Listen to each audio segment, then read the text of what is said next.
Uh...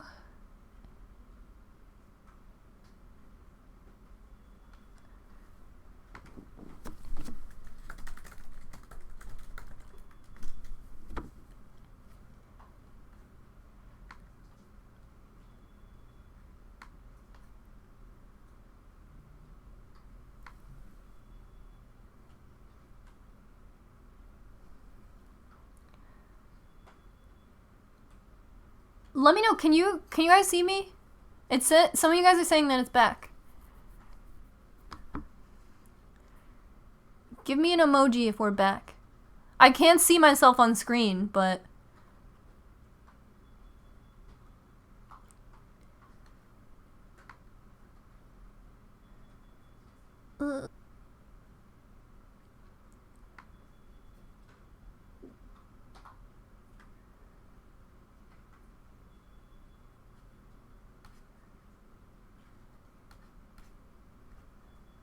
people are here, but are we back?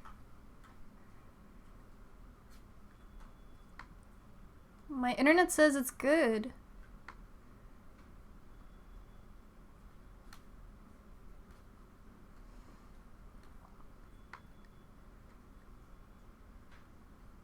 Okay,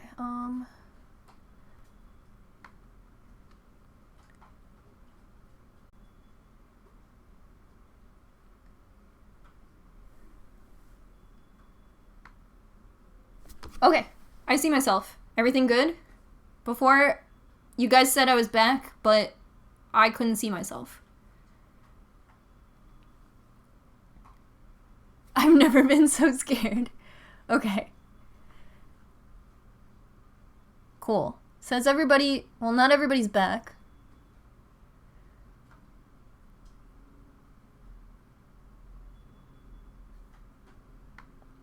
I have to close my window because there's a beeping sound outside that's making me crazy.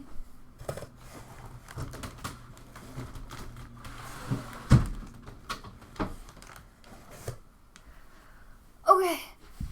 Ugh. Oh no, can anyone tell me what I was talking about? Ugh. Ugh.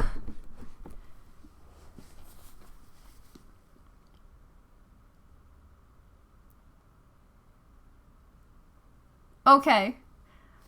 We lost the majority of the audience, but we're back.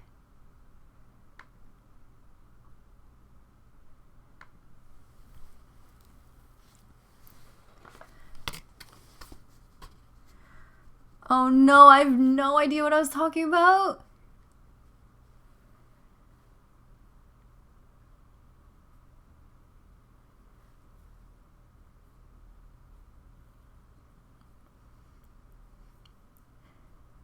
I really got nothing. I have no idea what I was just talking about.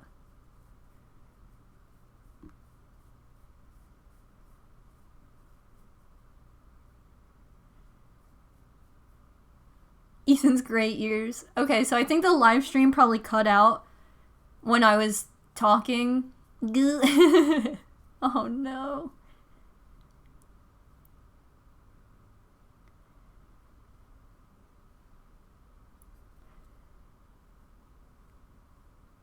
Ethan holding his feet photo.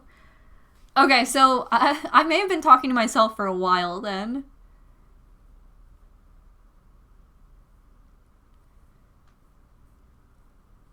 Oh, I remember what I was talking about. I think the stream may have cut off. So I was talking about cursing in front of retail workers or like staff or like strangers, and if we do it, and how we feel about doing it.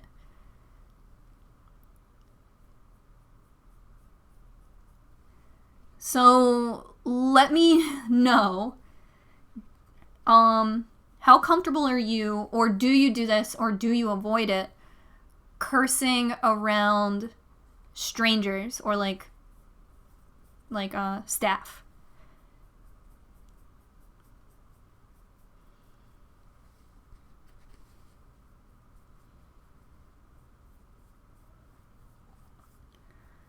And if you didn't hear me say any of that already, I had been talking for a long time before I realized the stream cut out.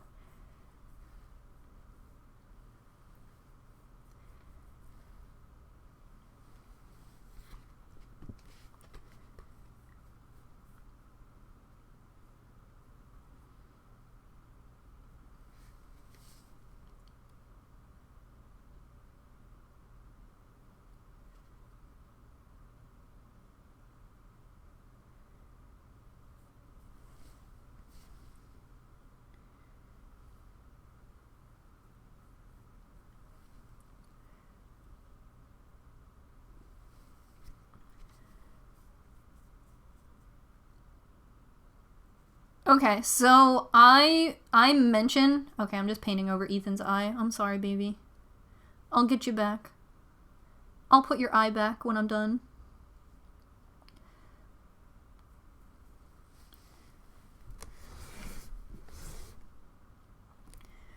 That is one funny guy. Actually, I don't like how that looks like clouds. Totally didn't hear any of that. Okay, so... Wow, I was offline for a true minute.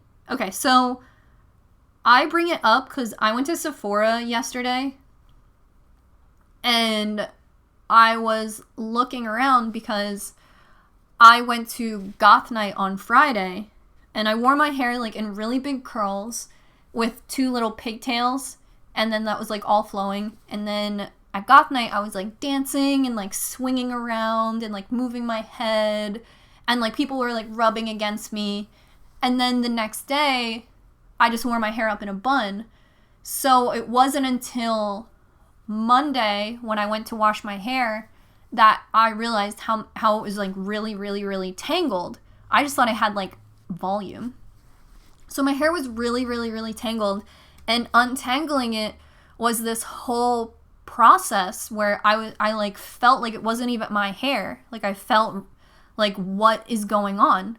So detangling it, I had all these knots that were like so severe that even though I got them down to just one little thing, like it was still like, I guess from all the rubbing at Goth night, it was still like knots that were like they were done. The hair was broken. There was nothing I could do. And before I even tried to untangle, I gave myself like a deep conditioning treatment, but the hair was so tangled that it wasn't penetrating. So I had really, really tangly hair, and it just made me upset. And the last time my hair got that bad was when my friend Ryan was alive, and we used to ride on his dirt bike, and my hair was like a spiral behind the dirt bike. So I started wearing it in like braids so it wouldn't get all messed up on the dirt bike. So I didn't think that I needed to do that for Goth night because I have fine hair, and I relate fine hair to cotton. So cotton, you can kind of like manipulate in your fingers, and after a while it just turns into this like hard, dense wad. And after you get like highlights, or if you have fine hair, you have like cotton hair. So I went to Sephora to get like a deep conditioning treatment because after I got all of the knots out of my hair, I just felt really bad. I was like, my hair's a mess. So I was at Sephora looking for like a deep conditioning treatment, and Briogeo DM'd me and recommended me one. So I was looking at that. And one of the employees at Sephora came up to me and started talking to me, and she was like, "Oh, what are you looking for? Like, how can I help you?" And I was like, "My hair feels like shit." And I realized I was saying shit to this like employee, this retail worker. And I felt pretty bad about cursing. But at the same time, she was like, what's wrong? What can I help you with?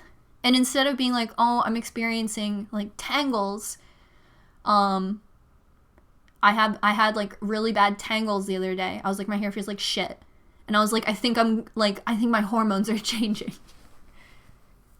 I felt so bad.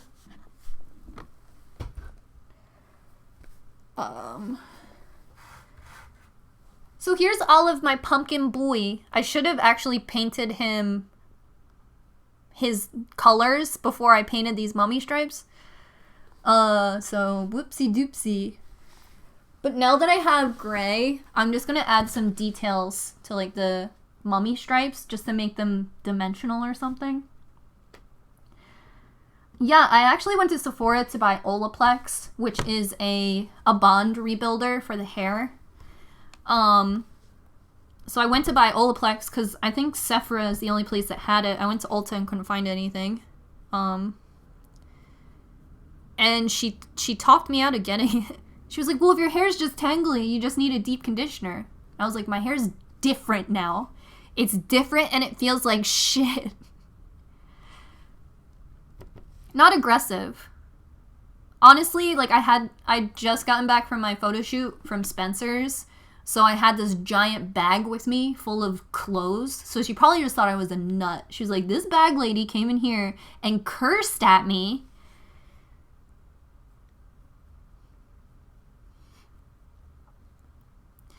Anyway, she recommended Amika hair food, and I bought it. My old salon had Amika for like 2 seconds, and I think they decided against it. So with that, I didn't want to try it, but after I had cursed, I was basically indebted to my experience with her, so I bought what she recommended. I haven't tried it yet though, because I washed my hair yesterday, so.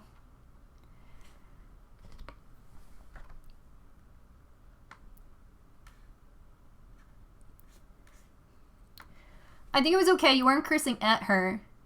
You weren't saying she was shit or anything. You were literally talking shit on your own hair. I think I don't know. She wasn't like, ah! She was like, you good? Did you come to Sephora to like get your anger out, you nut? I felt bad.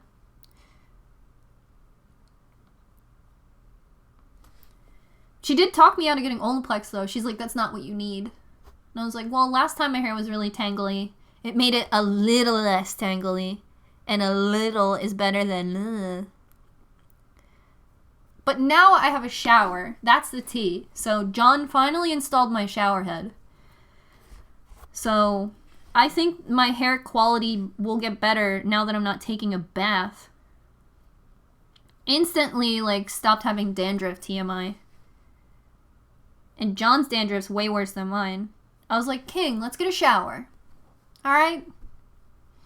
Stop playing with all these Broncos.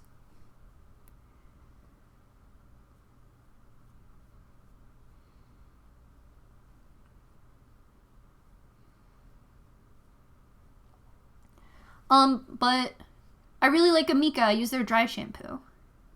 The Discord server had 100 members. Oh my god. Robbie, you're probably so excited, all your hard work. He's really so cool.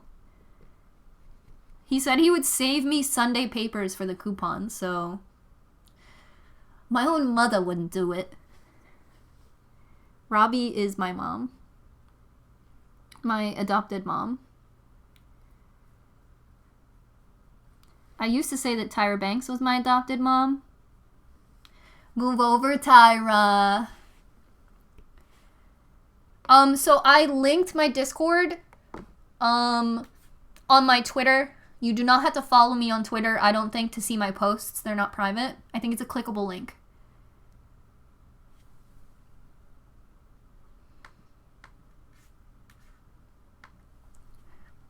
Robin says, I normally don't swear in front of customer service workers, but I did accidentally say yesterday when my card was declined, buying my monthly train ticket, though I had been paid, but it was today.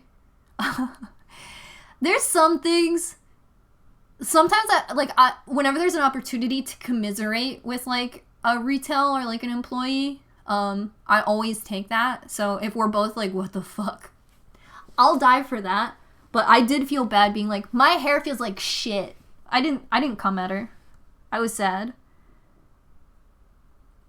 I think because she didn't laugh, I wasn't ready. I have to stop thinking I'm so funny. Here he is with like gray.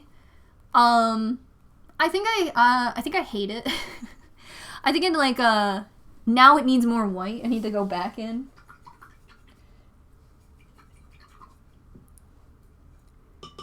Tyra was the older sister I never had. T. I swear to God. What did I? Oh, my blanket.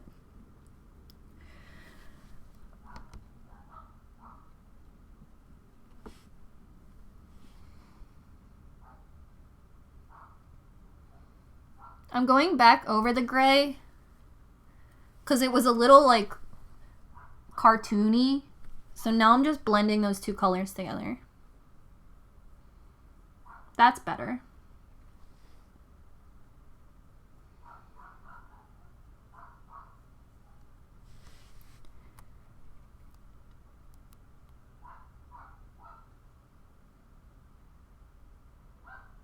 Do you recommend letting go of your dead ends? I'm in a toxic, clingy relationship with my length and dead ends. Wait, did we lose video? I still have it on my end. Okay. Whew. I swear.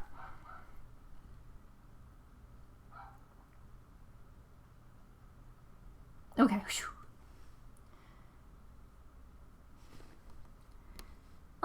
My neighbor wants to cut my hair, and I know I just need to get her a bottle of wine. This is gonna sound... So, I don't like getting my nails done because I think it takes too long. And I do them at home because I can, like, watch YouTube or, like, watch TV or, like, multitask. And this is probably, like, toxic millennial culture, but I think that, like, getting my nails done takes too long. So I also, like, feel like getting my hair done is gonna take too long.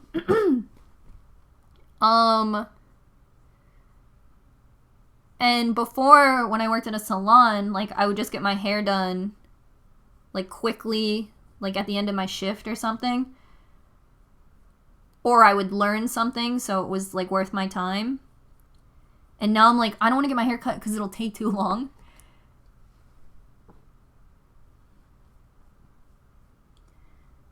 But if I get it done at my neighbor's house, then I can just come home. Like, I'll be like, don't blow dry it, just leave me alone.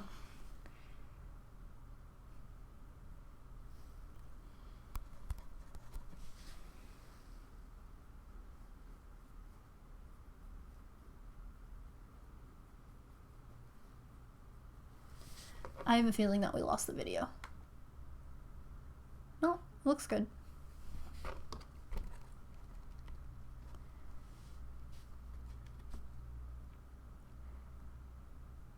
From your experience, how well does Arctic Fox wash out of your hair? I have Purple Rain in my hair right now, and I'm worried it won't come out. What was your hair like before? Would you call it white blonde? Would you call it yellow blonde? Would you call it orange blonde? Or your natural?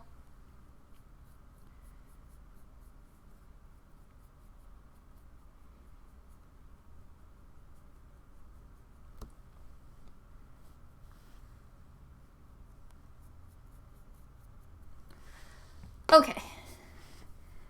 This is my mommy boy. Oh, I love him. So let that dry. Here's PB. So,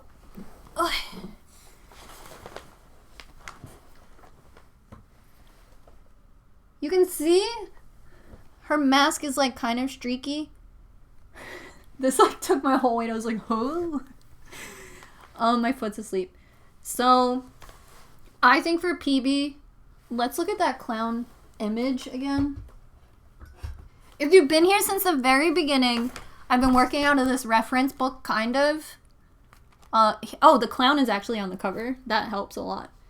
So, I'm going up, I'm inspired. My inspo is this clown. So, I feel like since we just gave her a mask, I should trace the mask in the gray. Is the haunted cat house still standing? Yes. And I love it. And Olive has been sleeping in it, which sends me to the moon. Okay. if your hair was dirty blonde and you put purple on it, I think you're never gonna be blonde, natural blonde ever again. I think you'll always have like a something, but it might be like I think like a purple on blonde would tone it. I just feel like it'll rinse out, but I don't think you would never know that you did it, if that makes sense. My experience with Arctic Fox is it rinses completely out. Like, it's no longer orange, but my hair is no longer blonde when it rinses out. My hair is, like, different.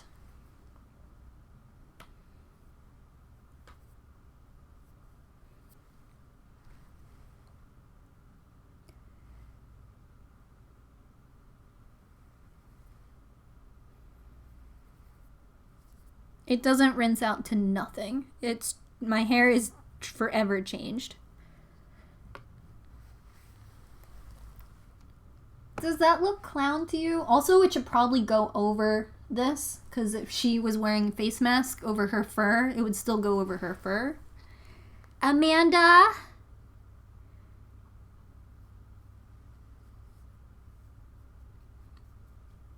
Okay. PB. Oh, my PB. Oh. BB.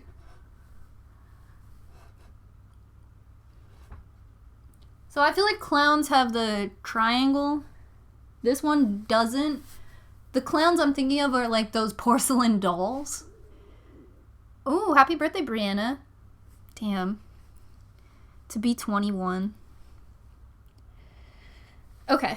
I have pink paint. Let's wash my brush.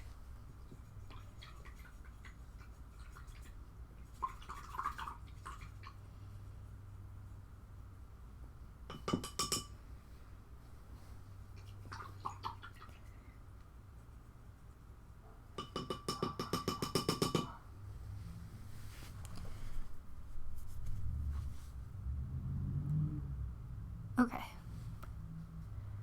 Your pumpkins make me feel so nostalgic.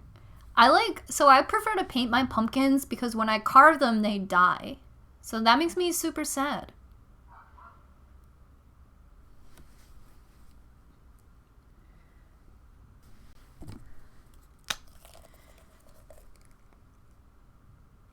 So should I make PB this true pink, or should I add a little bit of orange to it, maybe to deepen it? Just a little bit. It might not even deepen it too much. Or it may make it peach. Think about that. Thank you for being here at the stream. So Friday I went to Goth night, and it's my favorite Goth night that is offered in Philadelphia that I've been to so far. And I've been to a few, but I went to this one a month or so ago, and I was like, I really like this. I'm gonna take special care to attend this one next time. So I did. So to explain what Goth night is it's a DJ night where goth music is played. But what you may understand as goth music might intimidate you, like as it did me. I was like, goth music? But goth music is kind of just like electronic 80s music. I'm putting a pink nose on Ethan. He's still wet, so I don't want to pick him up.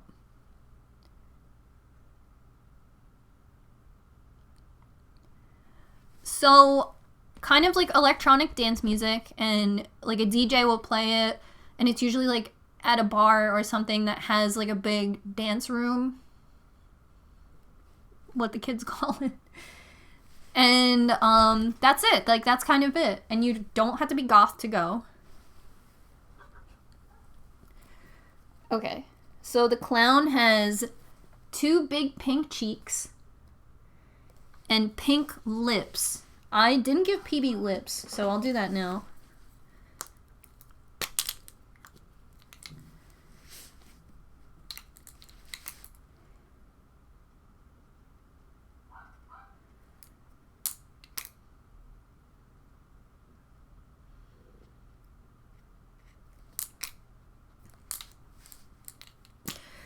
PB on my lap. Tattoo artist from Georgia. I've been following you for years and I love your live streams. It's nice company when I'm not home painting or drawing Flash. Well, thanks for coming. I love that. Yes, please. All I really know is type O negative and The Cure. So, if you want some really good goth night, if you want some really good goth music, if you type in Cop Killer, trust me, like if you open another YouTube page and type in Cop Killer and you'll see one of the artists is like Johnny Mouse, click that and it's a whole vibe. But if you let it autoplay, which is like what I've been doing lately, it'll introduce you to a lot of current goth music. Which is like, you'll hear on my IGTV story, my Halloween one, really, really, really good goth jam. They actually played it at goth night, so I was like, damn, I am like goth queen. They also like do host at goth night. They play like a lot of Rob Zombie. Like, it's definitely not, how do I say this? There's no gatekeeping. Like, if you don't have, like, a huge goth audio library, I don't think you won't have fun. It's a lot of fun. So I'm giving PB 2 pink cheeks and a pink kisser.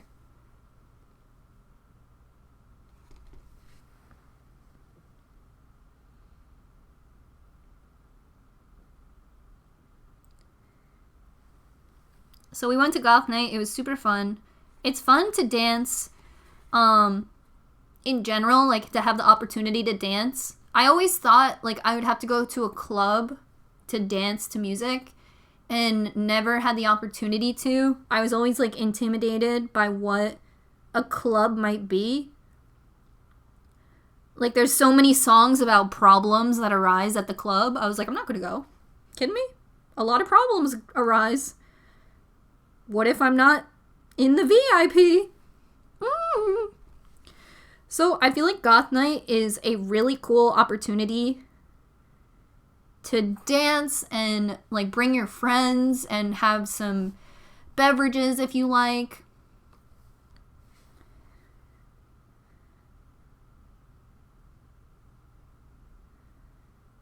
And it's a great like starter experience, like if you do like publicly dancing or like swaying to some music. And it's a good experience if you feel like you haven't left the house in a while or like done something different. The cover for the goth night we went to was $3 and the DJs are like so cool and they were like dressed as skeletons for Halloween and it was just like really, really fun. Let's go to Vortex, a real goth night. If you hit me up, I'll go. I will go. Yeah, I would say the goth night I go to, like I said, it's like a starter goth night, but it's also really, really, really good. Like a lot of people do show up. I've been in goth nights where I was the only one who showed up, so then I feel like bad for the DJ. And I end up staying. But, oh no, if PB's nose is pink, it's going to, no, it won't. It won't kill it. It won't kill the mood.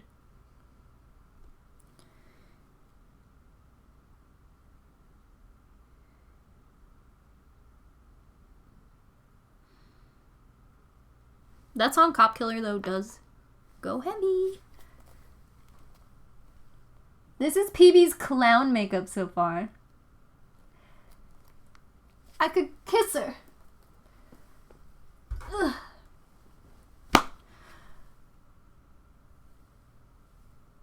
I should have painted over Ethan's eye because he looks nuts. Okay, so this is what I'm going to do.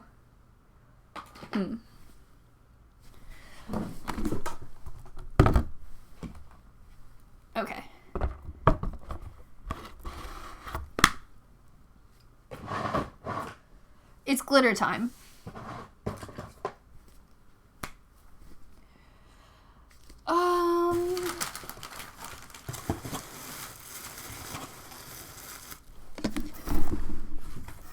How convenient, a square of cardboard.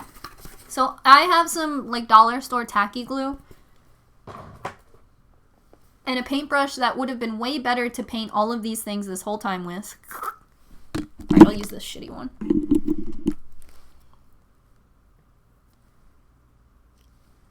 I love PB. PB's an angel. I just got her a new litter box. And it's an automatic litter box, and she was so scared of it. But someone's been using it, so... Okay. So this is just some glue on a plate. Well, a piece of cardboard. Can you tell me more about PB's personality? From your vids, she seems like a distant madam. She's definitely distant, but she is a people person. Like, Rosie came over recently, and PB was all over Rosie right away. So I was like, let's not ignore this. What's this mean? So PB and the other cats don't get along. My grandma has a theory. My neighbor is getting a third story put on her house. And I don't know why it would only take like a weekend. It's been like 6 months. So I think PB is under stress from hearing the construction noise all the time. Like, my grandma had that theory. But PB is kind of vocal. The other cats will like growl at her or give her a smack sometimes. But she's a really good eater. She eats the best out of everybody. She's in the clean plate club. She always eats. She's really, really cuddly. And she sleeps in the bed like people. For a while, she was sleeping on the top of my pillow, so she would sleep on my head. And other times, she'll sleep in between John and I get worried that she'll die. But I guess she doesn't. But she's an avid bed sleeper. She sleeps in the bed every single night, and she's really cuddly. She lays long. Just like people. She's really cool. She's an outside cat. I found her in an abandoned lot. And I actually found her, not to like ruin this for you guys, I actually found her like a week after my friend Ryan died. And I found her, and she was this all white cat in this field.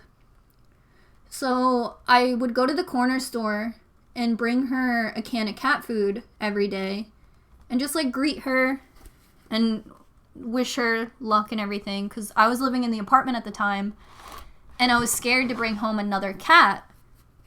The apartment was really small and I knew that my budget was kind of tight. Like, if something happened to her or Ethan, I was like, it's probably not responsible for me to get another cat right now. And I think being irresponsible is just as bad, I guess, as not adopting her. Like, I had a lot of conflictions about it. Black glitter. So, John and I weren't dating at the time, but I was like, can you adopt this cat for me? And, he went and he caught her. And PB lived here. Just like in this back room before it was done. And she didn't want to bother with anybody. She didn't want to play with Olive. She was just like her own bitch. And then I moved in. And I don't know. Maybe because I'm a lady. My PB's vet said that she thinks that PB can smell John's testosterone.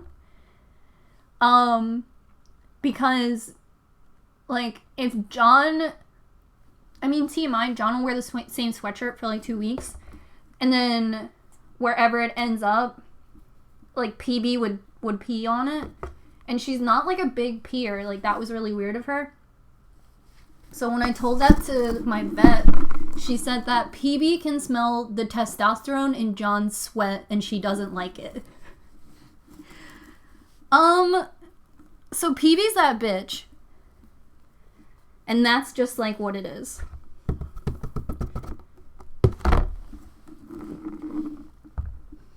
In the house though, yeah, PB likes to be involved. She likes to know what's going on. She loves water. I say that because Ethan doesn't.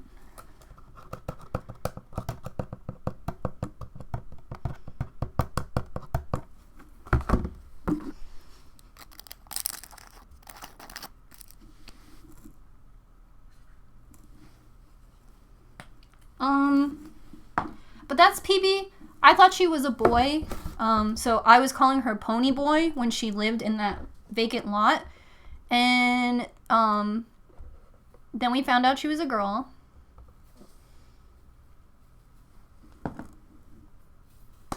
And it didn't change a damn thing.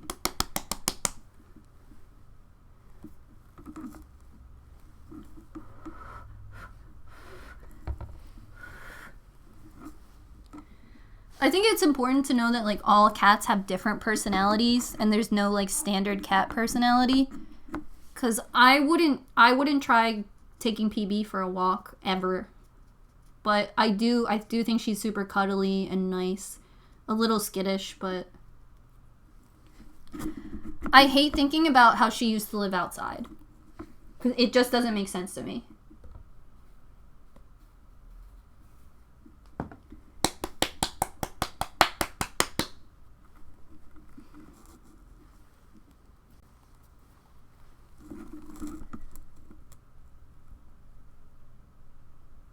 That's pretty cool.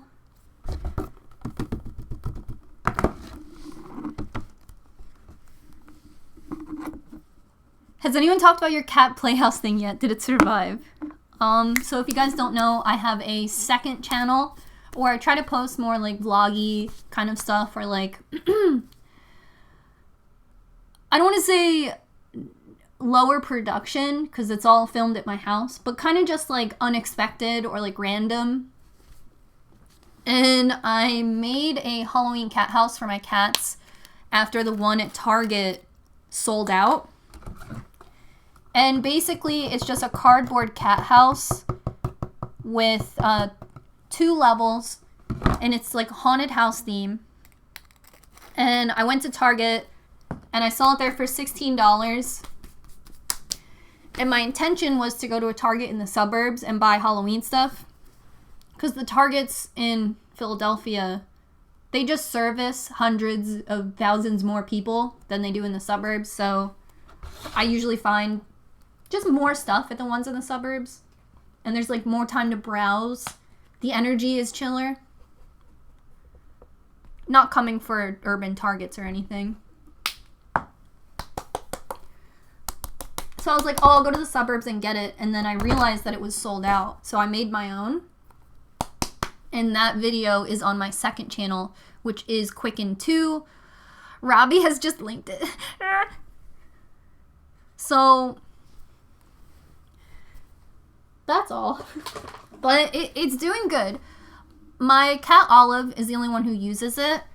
But he is kind of the only one who does that stuff anyway. Ethan is too fat. And not in like a fat cat way. Just Ethan's really big. He's the size of a dog. So Ethan sits on the couch. Like he's not a cat house thing. But Olive likes to like hide and like sneak.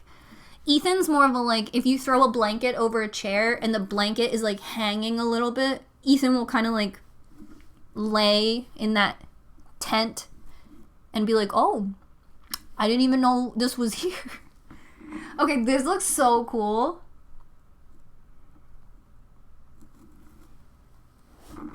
Sorry, Marshalls. I have my own sparkle pumpkin.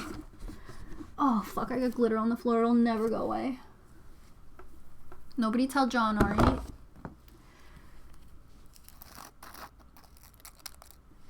PB is such a queen dismantling the patriarchy, honestly.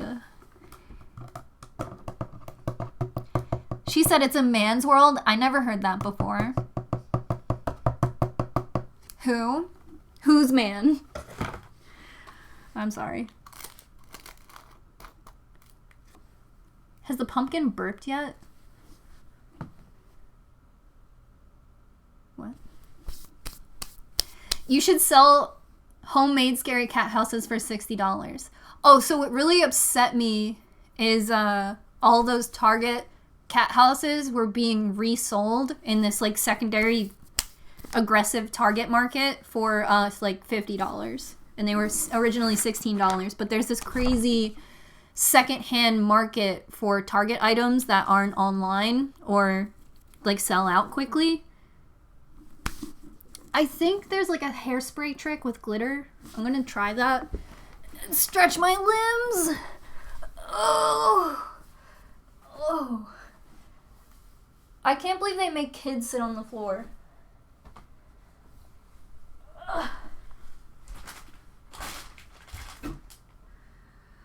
Copula.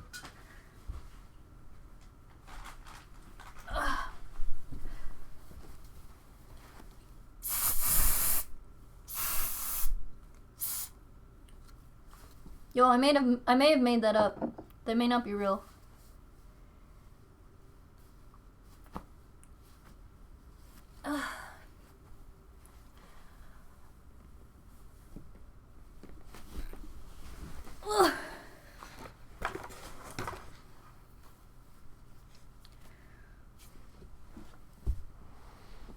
Okay.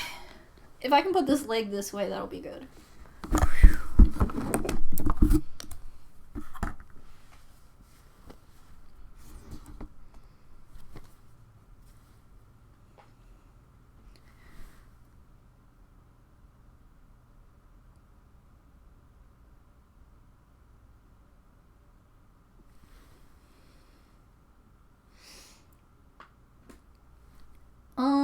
Who's next? Ethan. Oh no, I need my whole body to pick up the Ethan pumpkin. True form. Ugh. Okay. Here is Ethan. He's like streaky. I don't like it. All right, let's have a second coat there, lad.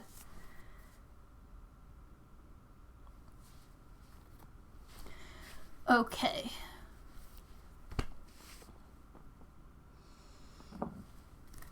I'm going to use this other brush that I found that would work much better.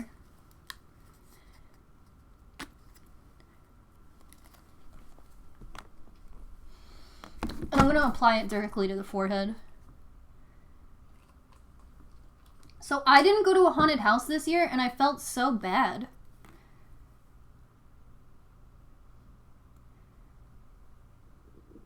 There's like 2 haunted houses in Philly that go off, but we didn't go. John talked to me the other day. He's like, I felt bad that I didn't take you to a haunted house this year and I knew you wanted to go. And I was like, well, for some reason that's making me feel better, but I don't like that. But yeah, no haunted house this year.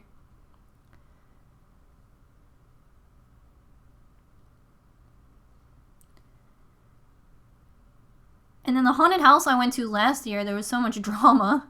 I was like, oh, maybe they'll invite me back. And I was like, why the fuck would they do that? You made such a stink.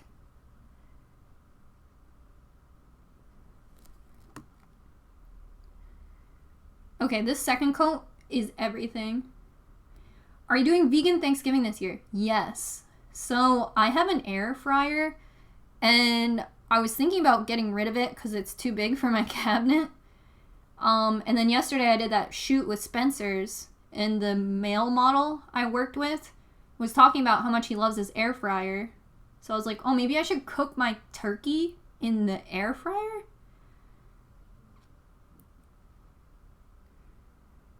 So that might be good. Eva Stolansky hit me up and asked if I was still doing Quicken's Kitchen because she wants to design the intro. And I was like, I would literally create a series for your intro, but I do still want to do Quicken's Kitchen. We actually wrote a theme song for it and like produced it.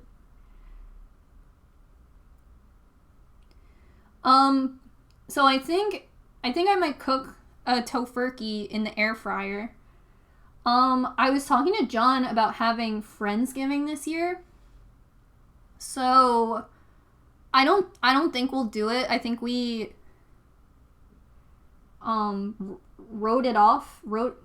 voted it out as an option. What am I trying to say?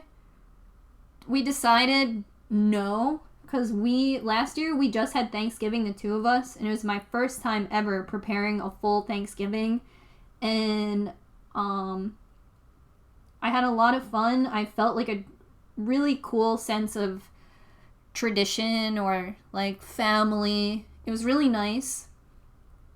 So I think maybe early in the month I'll cook a separate turkey in the air fryer to see if it even works. I'm sure someone's already done it, but I think, that's like my only plan. I've already made videos where I've bought like every tofurkey, every like vegan turkey on the market and compared them. So I don't know if I should keep doing that. My hair isn't cut, it's tucked into my sweatshirt.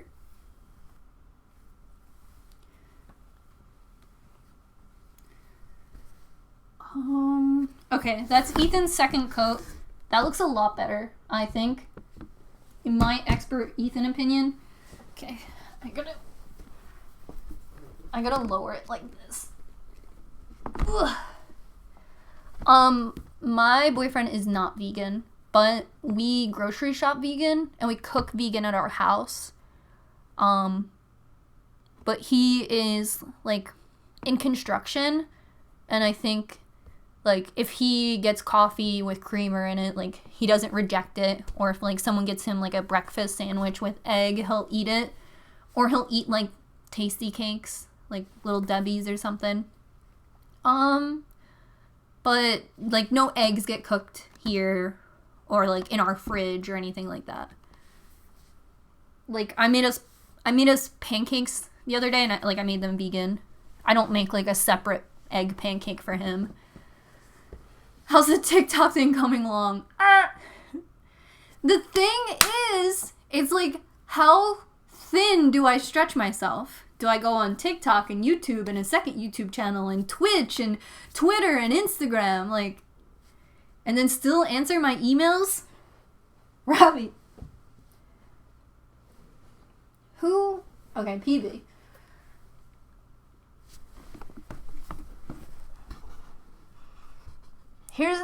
Here's my girl cat so far.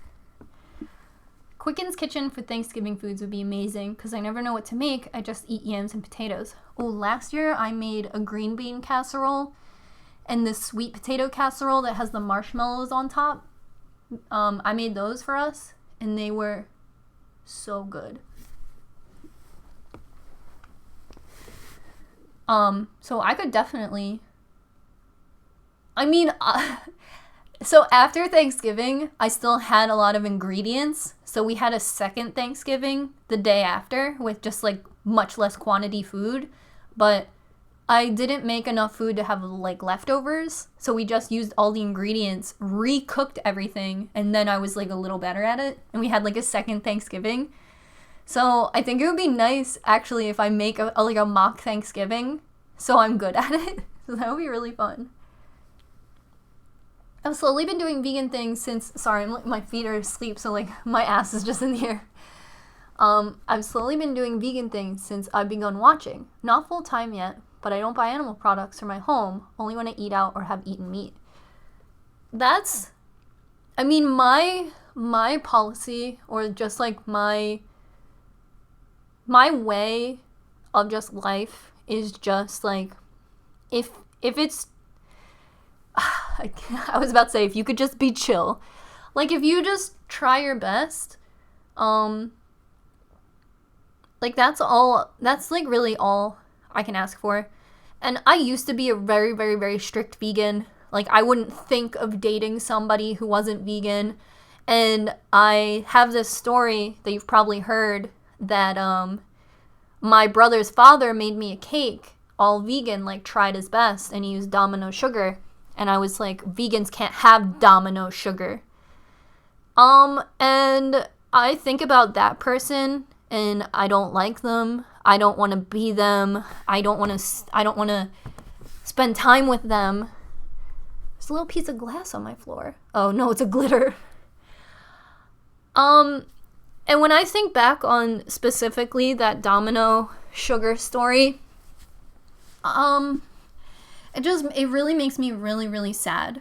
Like, I can't believe I ever acted that way. It's one of the reasons I believe people can grow. But I was honestly like that when I first became vegan. Like, if it wasn't 1,000,000% vegan, I wouldn't associate myself with it. So now I am absolutely not like that. Like, not at all. Like, I just couldn't even, I can't even wrap my mind around that behavior. So if someone tries their best, like, that's good. I'm Canadian, but I was working during our holiday. I would totally celebrate a second Friendsgiving on the American holiday. So I feel really inspired by everything here I think I'm going to make like a mock Thanksgiving trial run before I make it this year. Because last year I was really private about my Thanksgiving. You know, I was exercising like a lot more restraint about my personal life. So now that like I know that I'm having like a Just John and I and Kat's Thanksgiving, I feel really energized to like practice and share those recipes with you guys, especially if you're having like a private Thanksgiving or if you're bringing a dish, because that's kind of like my vibe. So thanks, Em. That's definitely what I want to do. Did I miss Canadian Thanksgiving already? If it's in like 2 weeks, I will make those videos. My couponing video can wait. Hey, France. Hey, Portugal. Let's put this clown makeup on. Okay.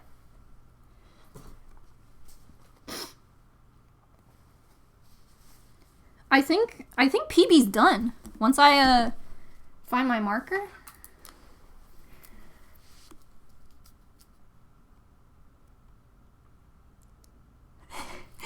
I've been trying to cut meat out and it hasn't been too difficult. Your food vids always help. Boca Burgers. But I've been craving Salisbury steak like crazy. It's true. It was on October 14th. Ooh. Why didn't the Sorry Girls report on it? That's my Canadian in. Well, hopefully they'll still have turkey, fake turkey and stuff for you guys. And I'll make some videos with special care. And I'm pretty excited.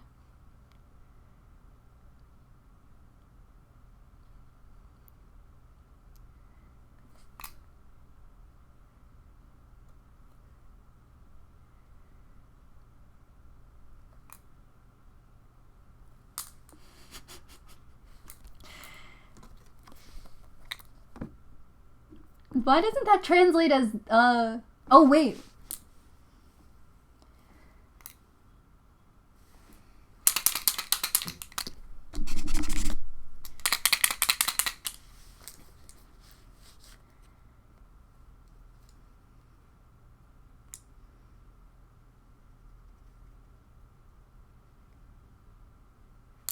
Oh, the paint wasn't dry yet. Oh no! And my paint marker just exploded. Everything's happening!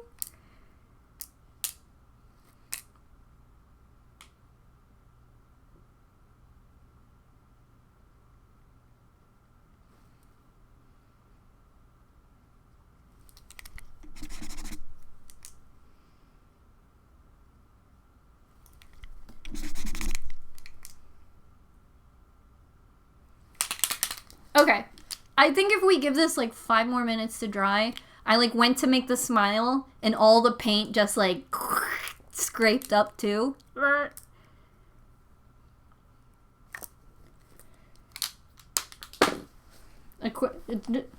It's not done yet. It looks very silly. And I got paint on my hands from it. I thought it was done. So let's work on Ethan's hat. My plan for it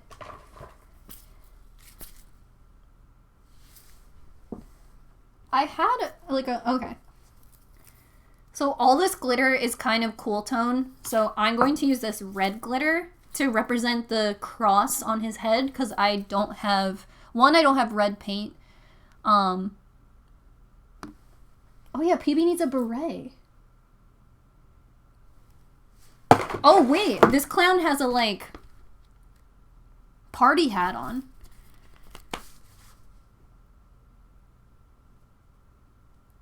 All right, maybe. First things first. Okay. So I'm going to make a cross. Like a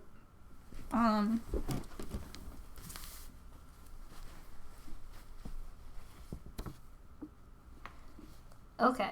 I had a nurse on my person this whole time. So I'm going to make this thing on her head. And stretch my legs. Ugh. Oh. Oh. Oh my god, this is not glue. This is gold paint.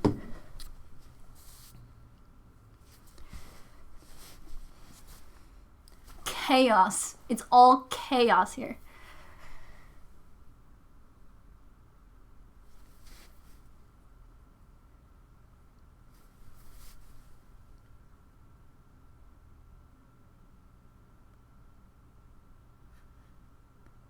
Okay.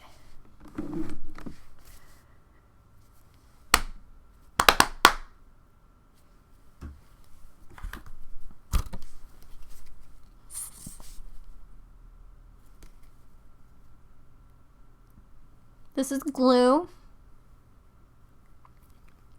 In Mexico, we don't celebrate Thanksgiving unless it's a northern state like mine, Baja California. And there isn't much people at home to eat such a big meal anymore. Definitely due to for foreign quacks. Absolutely. I'm very excited. I'm very energized now.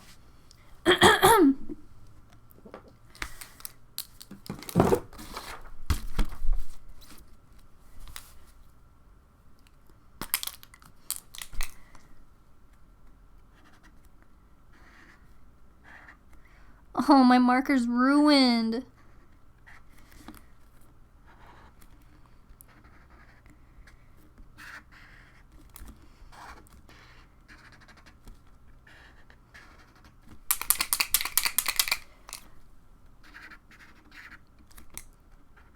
Okay, here we go.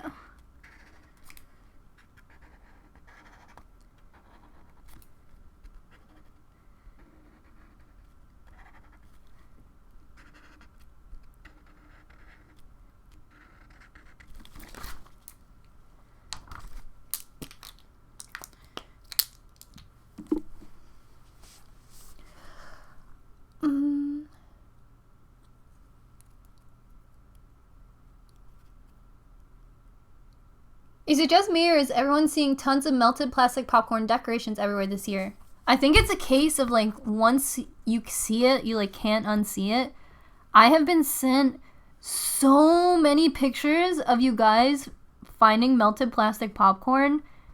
I didn't like, even at home, I'm like, where is all this stuff? Because it took me a while, and I had to go to a flea market to find all this melted plastic popcorn.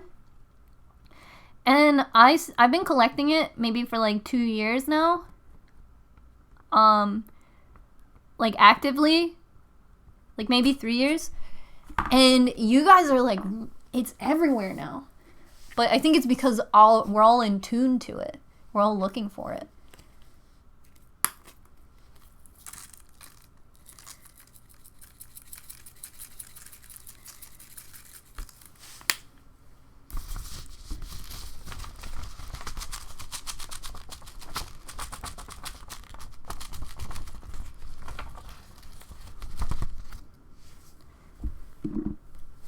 Oh!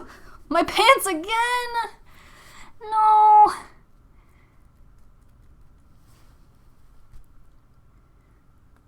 Okay, that was a bad idea. Ugh!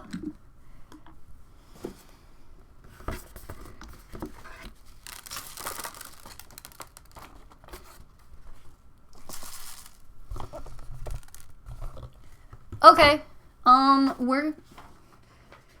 does Ninja get up when he needs to use the bathroom? We're gonna take a quick intermission, for me to go to the bathroom, and it should only take like 2 seconds.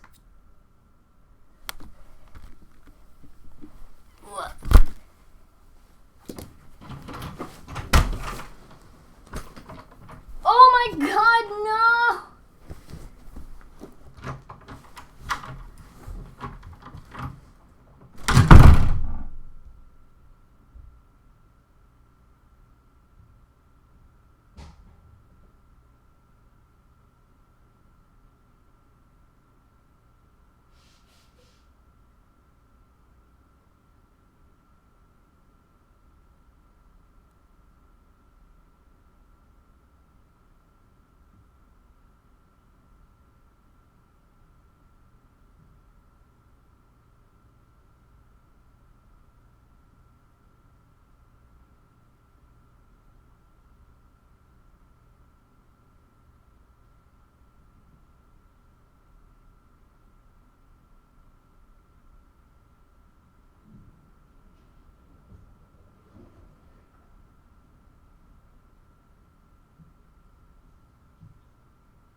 First things first, I'll eat your brain.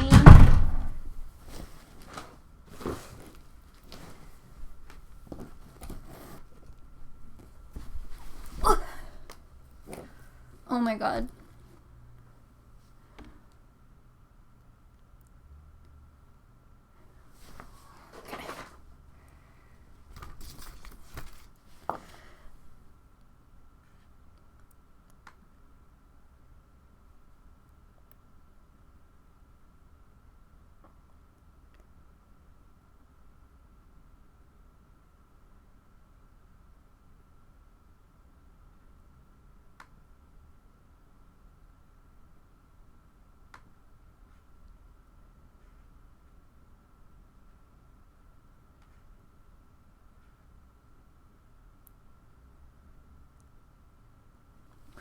I'm back. And I feel amazing after a quick trip to the loo. Okay. Saw that Mark Cross opened his books. Any spontaneous tattoo plans? I don't have any personally. I support him, and he's also going to be doing a guest spot in San Francisco. Oh, thanks, Robbie. So I wish. I love Mark, and I really just want to be tattooed by Mark and Jesse Preston only. But I don't know. I definitely don't want to be tattooed just because the opportunity is there. So it's more like I am practicing a little self-control. I think I missed it when I was in the bathroom, Robbie, but thank you for being here.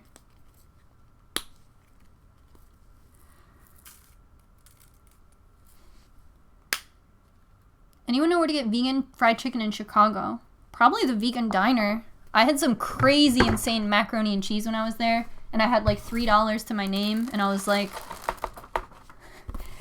give me the mac and cheese. Okay, so I'm gonna let this dry because it's like warpy on the back.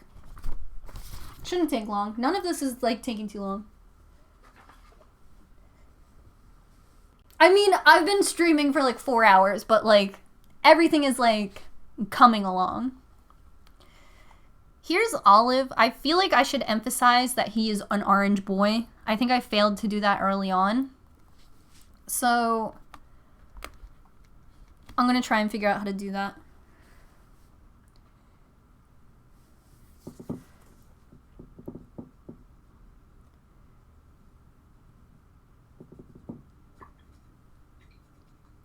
Yeah, I was supposed to go to Chicago this year, but all the times I've been to Chicago... Oh, wait, it's 3 o'clock. John's gonna come home.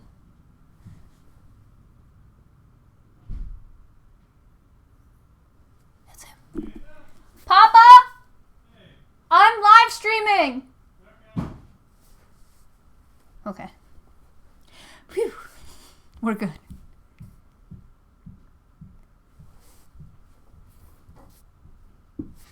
Open the door really slow. Okay. I just didn't want you to open the door because you would have clobbered me. Oh, okay. Like.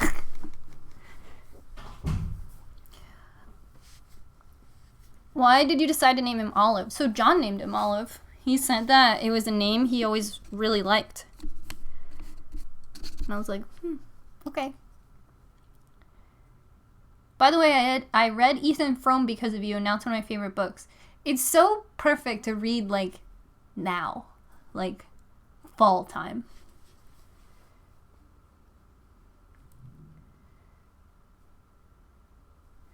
Oh, we'll be on a surprise, John, with all these pumpkins when I'm done. I'm visiting Philly in January for a tattoo convention. Any vegan food places I need to check out? I'm wanting to try Dottie's. Is tattoo convention in January this next year? I really wish that they would recognize me as a tattoo influencer so I can have a true meet and greet there.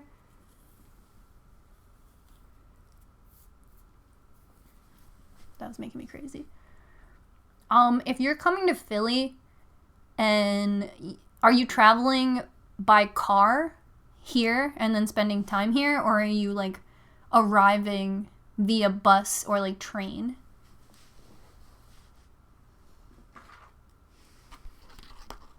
I await your answer with a bated breath. Okay, Olive's not like fucking orange, so let's chill this out.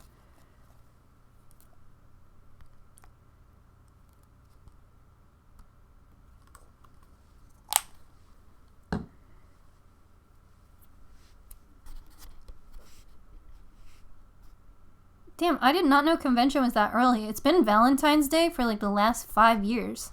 That seems early. They probably got a lineup now. Driving from Ohio and staying for a few days. So, if you come to Philly, there is this place in Bethlehem called Vegan Treats. I just did a video about some stuff that I got from Vegan Treats. But if you haven't seen it, it's this little bakery that makes these like artisan, like divine mini cakes. They're like this big, but they're so like every detail is there. And for like $5 or $6 you get these mini cakes, and whenever I go I'll get like 5. Even Blackbird Pizza, if you've ever been there, they have treats and they're always from Vegan Treats. So if you come to Philly with your car, Vegan Treats is open till 10 p.m. You could drive like the hour and a half out, and it's so worth it. It's so worth the experience. It's a really great company to like support. Like the woman is like so cool and so chill, and I've heard like such great stories about like things that she's done for her community or like in her, you know, personal life, stuff like that. She's just like really, really awesome. So I would recommend Vegan Treats. And then like if you're in Philly, there's like an all vegan pizza place called Blackbird that's like really popular and really cool. I would eat there. And then if you're going to convention, there's this place a couple blocks away called Zhuzhing. I think it's on 13th and Sansom Street. It's like all Asian, vegan, kosher food. I really like there. But Vegan Treats is so good.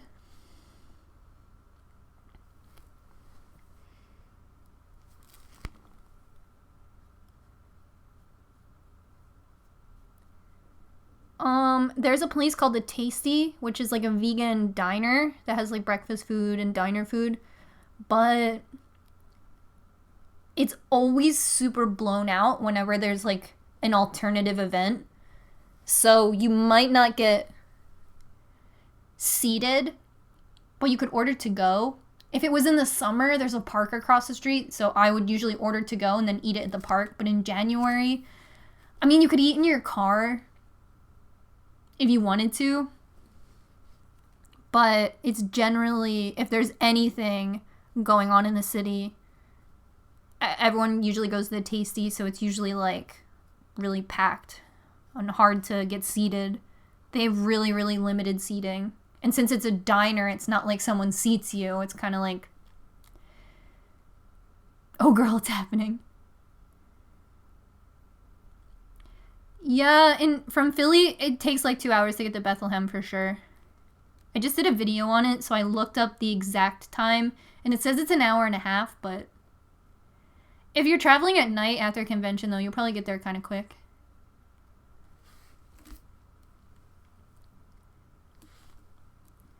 So, we released merch this month, which was super fun, like limited edition merch. And I just ordered samples for the next merch. And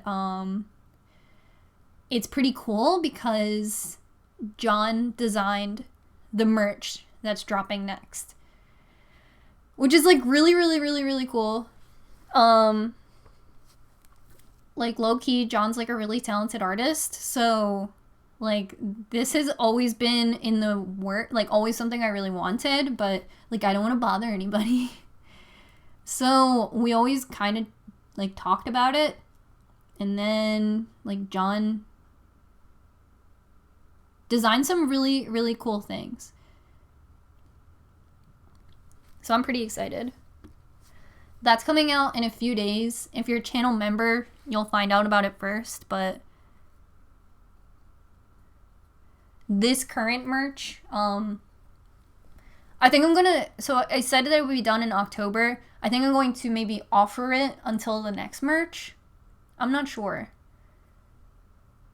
I did tell everybody it would be done at the end of October, so I should probably honor that.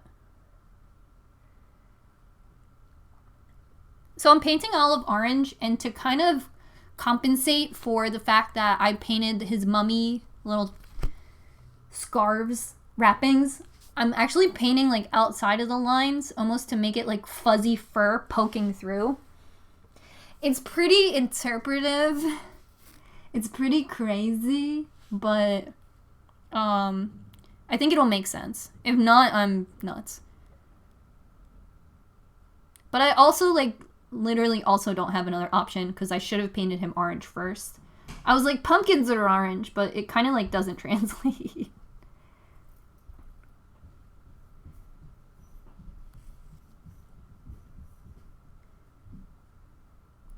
How do you pick who designs your merch? Can an artist reach out to you? Someone can reach out to me. I have I've picked all the people so far for my merch designs. But not like what, I'm not like following like any rules. I'm not like I will only pick. Like that's just how it's happened so far.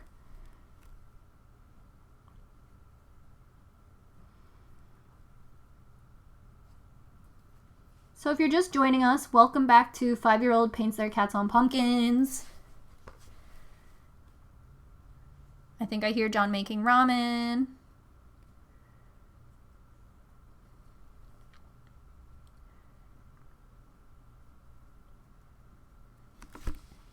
Okay, I think I like the idea of the fur is coming through the wrappings.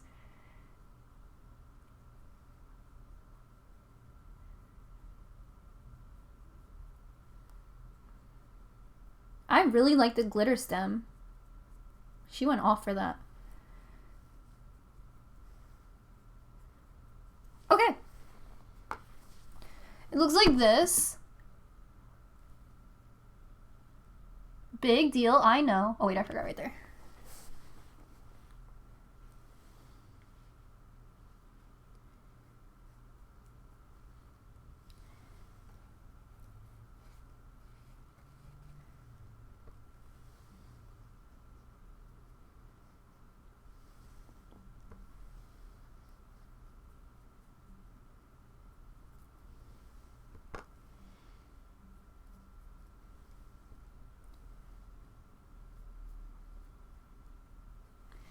Is there anything you like to quote that you feel like no one knows what you're talking about, but you quote it anyway all the time, unapologetically? You just quote it and you don't even like backtrack or mention it or address it, and like that's just how you talk now?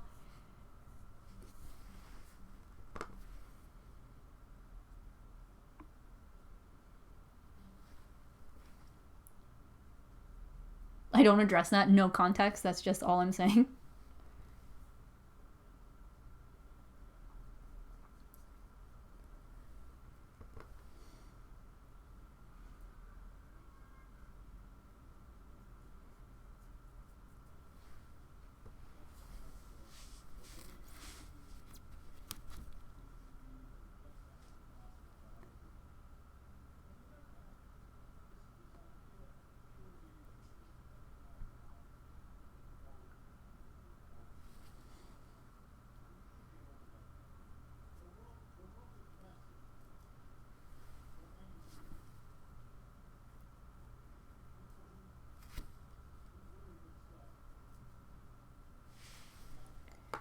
Okay, I added some more white in there too, because that's what olive looks like. Where is that?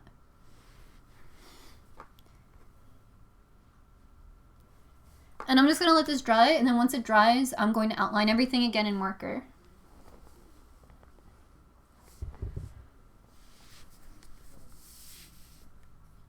Anytime I quote Twilight. I think one thing I quote all the time with no context is this show. It's like this Australian show that used to be on HBO called Summer Heights High. I quote that so much that I'm just quoting like common phrases from it, and it doesn't even make sense that it's a Summer Heights High quote. I watch so much RuPaul's Drag Race, I probably sound annoying. Me though.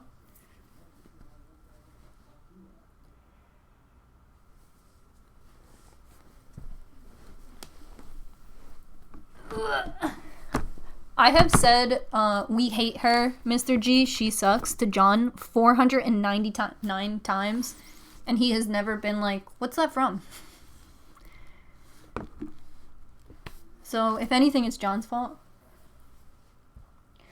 I think I'm gonna wait until I detail Ethan before I put his hat on. Because he's also dripping, so... He feels dry. I think with Ethan, I should paint his details on instead of use the marker. Because that's where everything fell apart. With my last thing.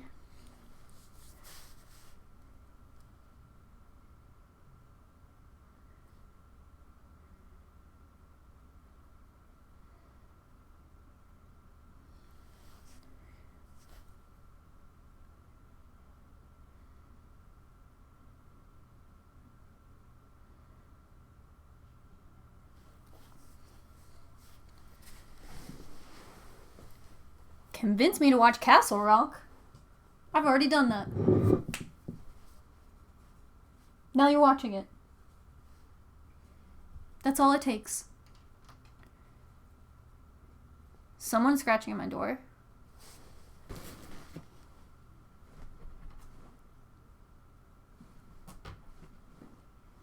I would like to see what color paw it is.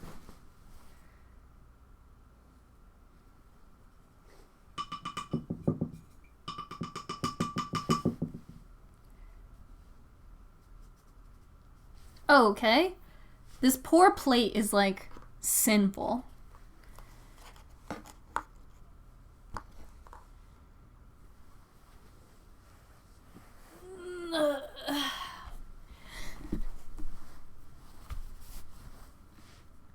Thank you for all the help in my journey to be a young tattooed woman. I recently had a bad tattoo experience, and rewatching your videos gives me strength.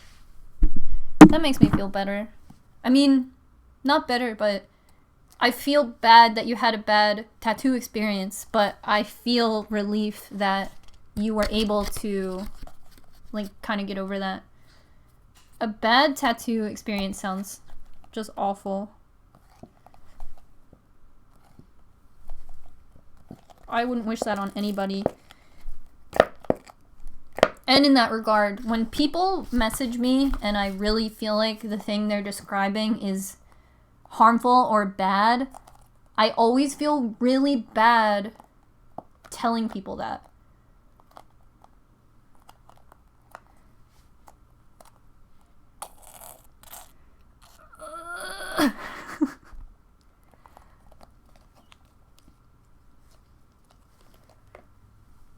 Like, I feel really bad if someone's explaining a situation to me that I know is not alright. It's also tough. Like, I saw this message board call me pretentious, and I don't know. Like, I don't think I know everything. I try to tell people that all my advice is just based on my experience. So with that, I generally do feel bad, like, telling people no, or telling people that's not a good idea. And I never mean like, oh, your tattoo idea is bad. But like, the thing you're asking me for advice for, like, sometimes I feel like people just ask you for advice, but they're really asking for your blessing. But when things are phrased that as advice, like, I feel nervous.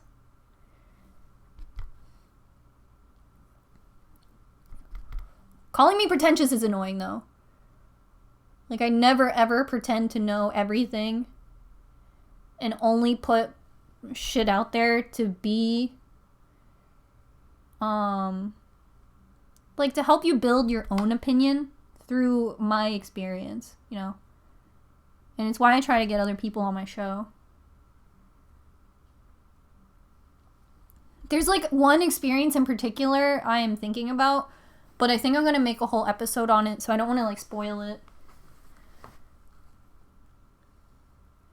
Discord just hit 120 members? That's so chill. Thank you, guys.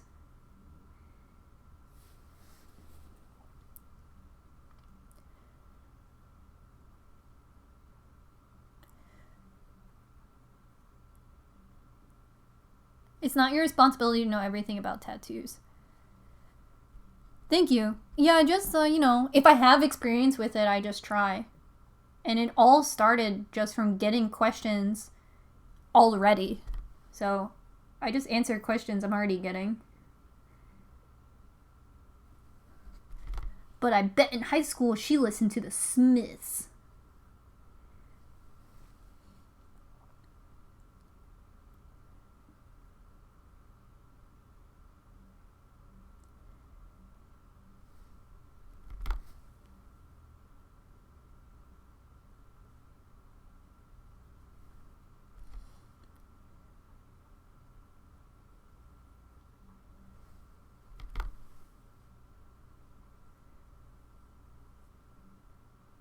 I should probably turn the pumpkin around to see that line, but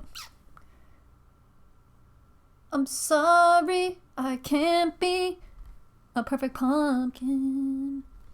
Going to Spirit, Halloween, bye! Say hi to Spencer for me.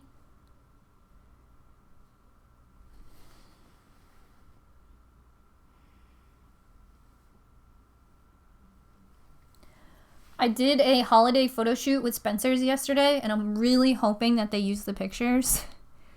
And this isn't tea. The last photo shoot I did with Spencer's, they couldn't use any of the pictures, and I was pretty sad.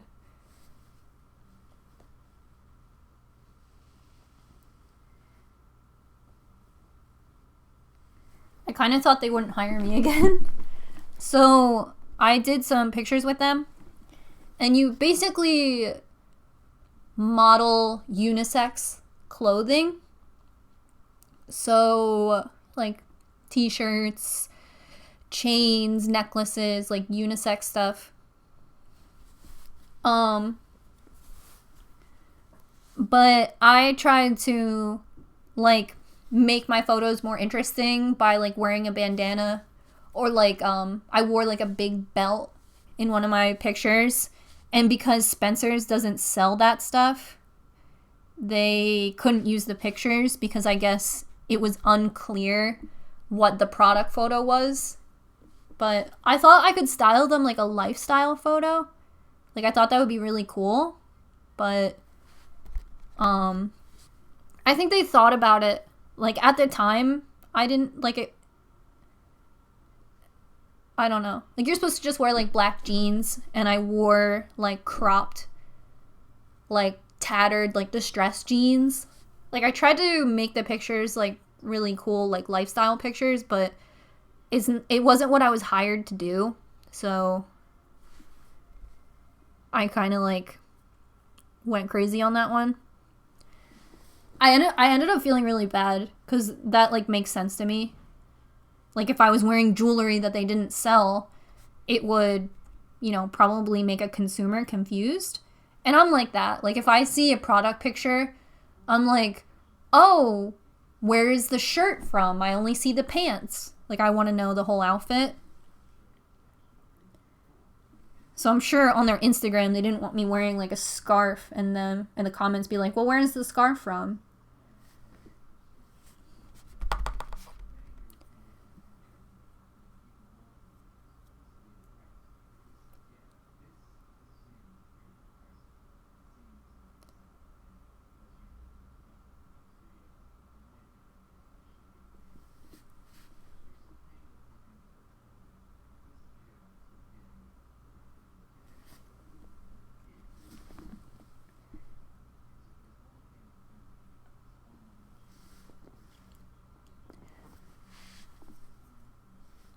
I like the black, like, bold painted lines way better than the Sharpie.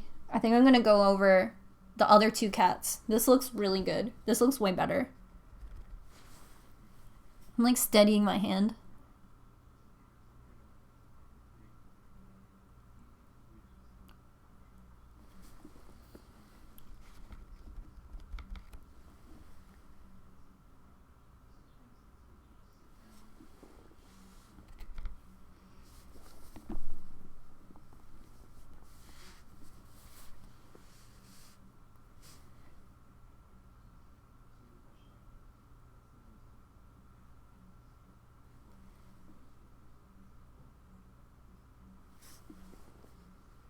It's so cute.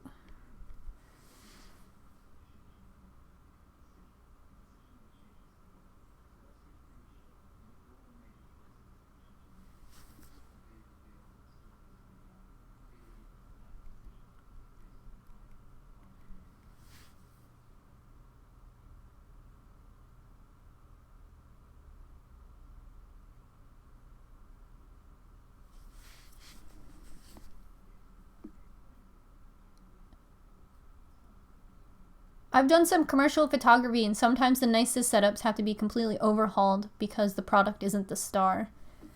Yeah, I'm definitely, I feel bad. I'm glad that Spencer's rehired me. Just to let you know, John Mouse is a bot for sure. It's so good, right? I was like, can I listen to this? Is this against the law?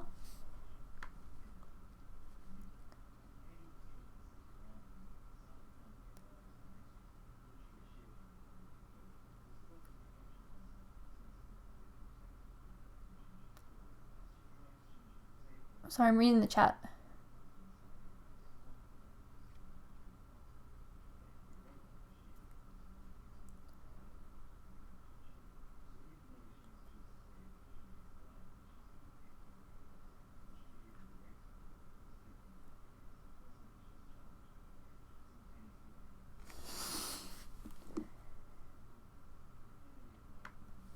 Okay. Sorry if I missed anything in the chat.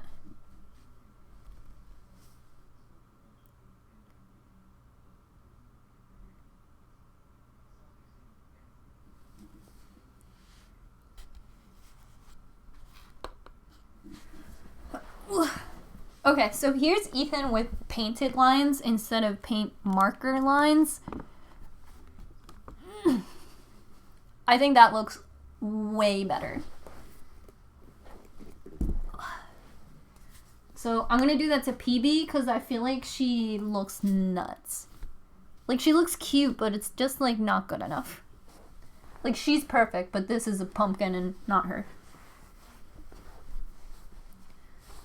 Okay, BB. Here's a freaking BB. Okay, now that this is smaller, I can hold it.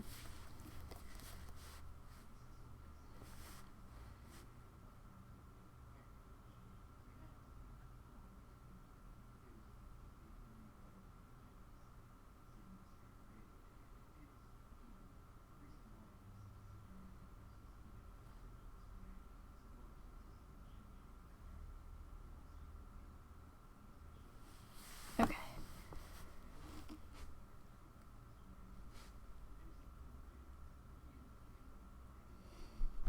Thank you for everyone just joining us for the pumpkin Halloween spectacular. Thanks for requesting this video. Alright. Here comes freaking BB.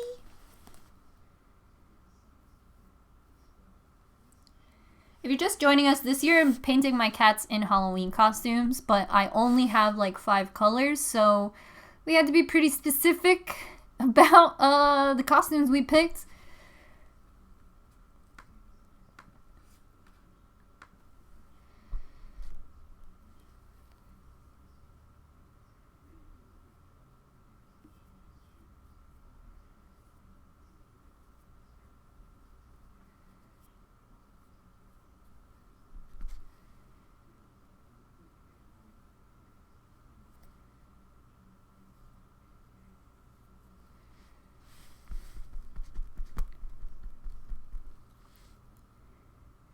Low-key been collecting the Hello Kitty Happy Meal toys, and they're really cute in their costumes. I don't have any yet. I got a DM from this person who is a McDonald's manager. So I was like, solidarity, McManagers rise up. And they asked if they could send me the toys. I feel like that's a lot to ask of somebody, so I'm like, if you would like. So I'm not collecting them, but I think I may receive them. However, I saw that McDonald's is having like a retro toy throwback. I don't know. I saw a poster for it.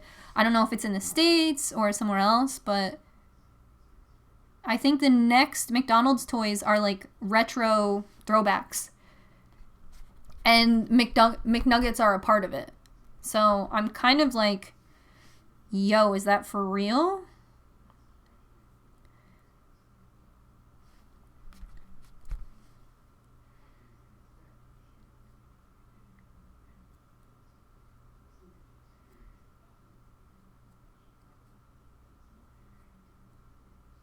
Did anyone watch Super Size Me 2?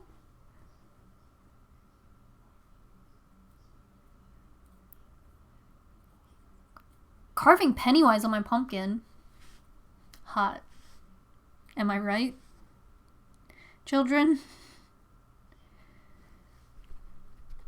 I watched Super Size Me 2 the other night. It was very, very, very, very good. I don't know if John liked it. He started it with me and then just went off to do something else, but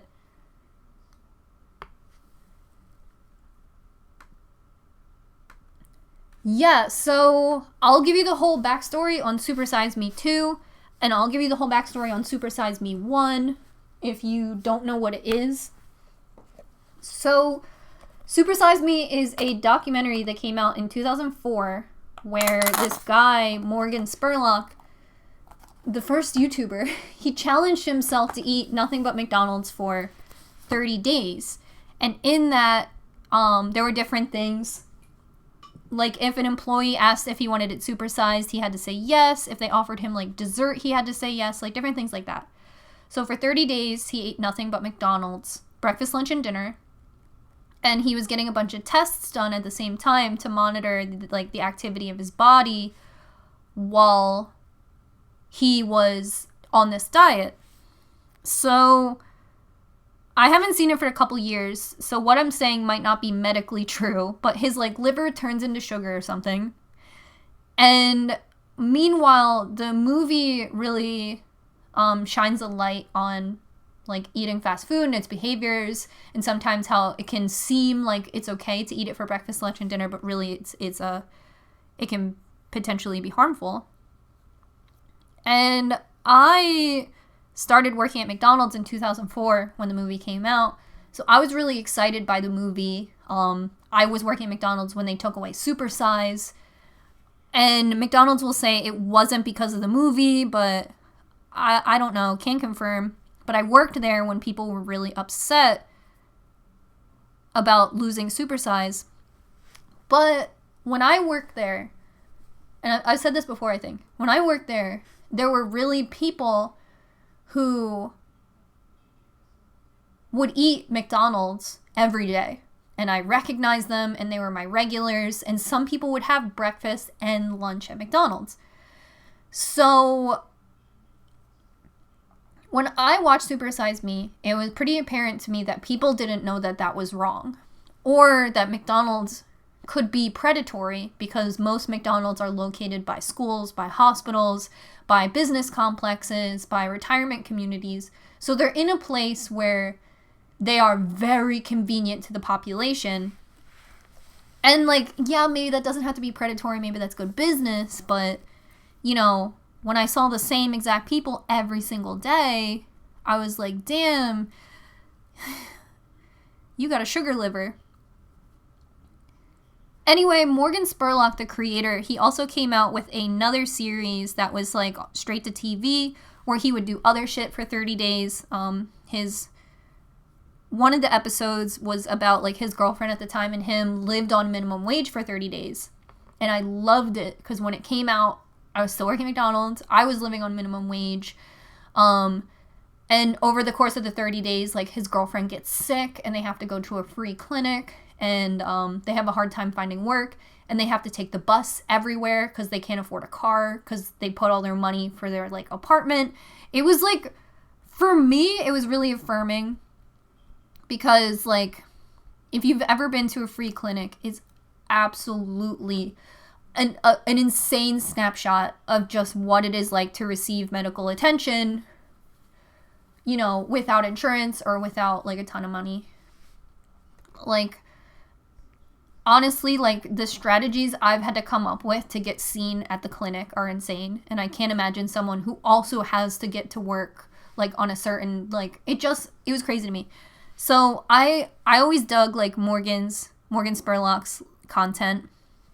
So Super Size Me came out originally in 2017, but there was pushback from, like, Morgan Spurlock. There was, like, a lot of controversies surrounding Morgan Spurlock at the time. Netflix had bought the rights to Super Size Me too. So it was kind of, like, held in limbo because YouTube bought the rights to it. And then YouTube didn't want to release it because of all this controversy with Morgan Spurlock. So it kind of just, like, fell into limbo because YouTube had the rights, not Morgan Spurlock. So I believe in the last, like, 3 months or 2 months, Morgan's company or Morgan Spurlock himself reobtained the rights to the movie and then released it. So it's been out for, like, 3 years, but unless you saw it and its original airing, you haven't seen it. So this might be you. This looks so much better. I just have to do her eyes. Oh my god. And I don't mean to, like, glaze over Morgan Spurlock's controversy. That was, like, all during, like, the Me Too era. And he kind of, like, made this like, Twitter post about his experiences and himself as a man and, like, the things he's done to Me Too and stuff like that. And a lot of people were like, this is not a moment for men, and you talking about this takes the spotlight away from women, etc., etc. Not to undermine it. You can look it up. if you want, but I think the documentary is worth watching, and I think that it does good, although it is anti-vegan. So if you it's my baby. I don't know what else I could do to make her more clown-like. I know the beret. Wait, where's... Oh. This clown has like a bib. Hey, Nanda, Yeah? I'm gonna run to my parents' house. Okay. You alright? Yeah, that jacket came in the mail. Oh, nice. Okay.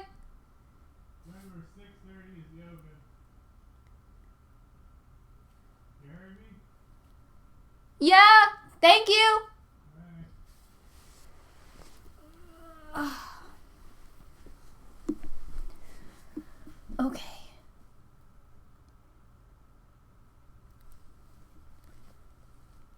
How else could she be more clown-like?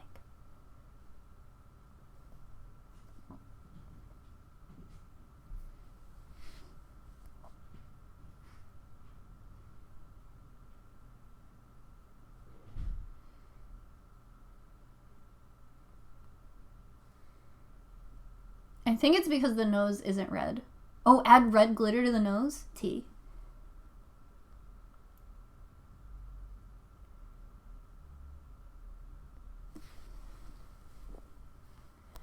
I think I should do that.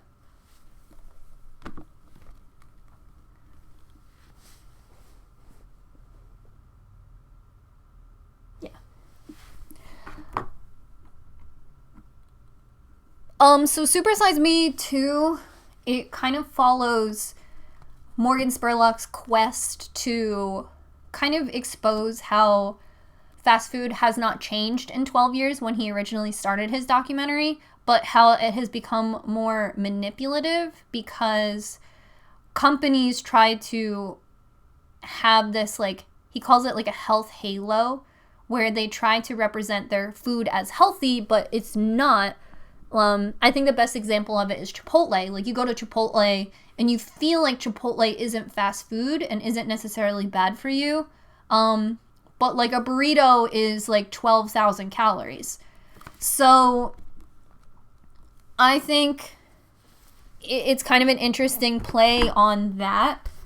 And like, obviously I'm interested in things like that just with my interests, but he does eat meat and he does raise chickens for slaughter, and he does a great job of making you sympathetic for people in the industry who are farming chickens.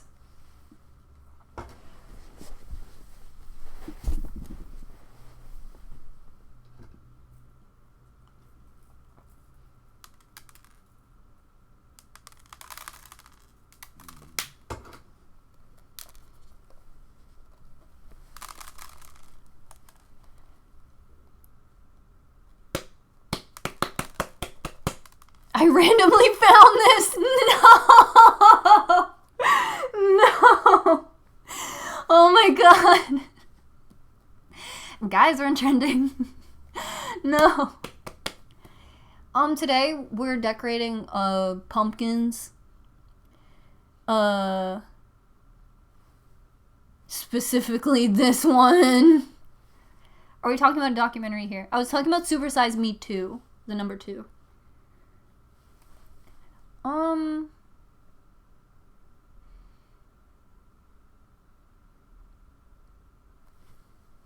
Oh. Her lips.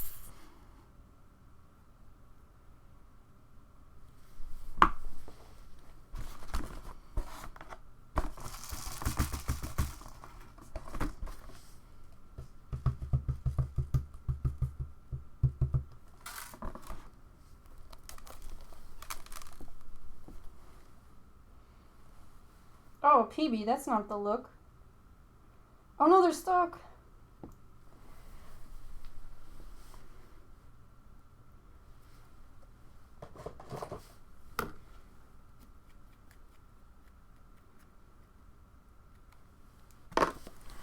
Okay, I think PB's done.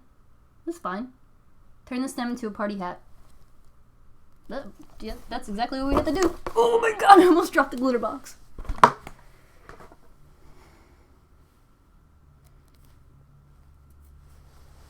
I wish I had like a single pom-pom.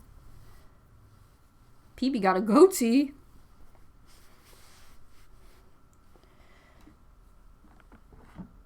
Okay.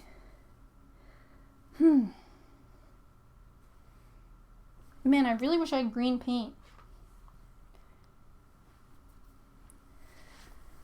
I have this funny purple.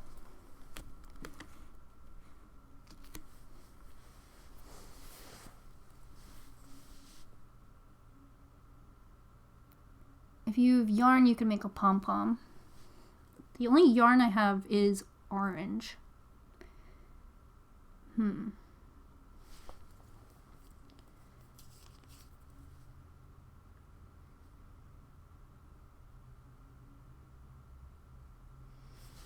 So John goes to yoga on Wednesday, and he invited me to come this time, and I told him yes, even though the answer was no, and he just reminded me that yoga is tonight.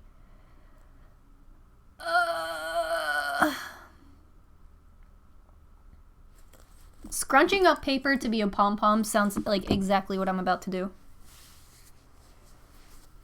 Ooh.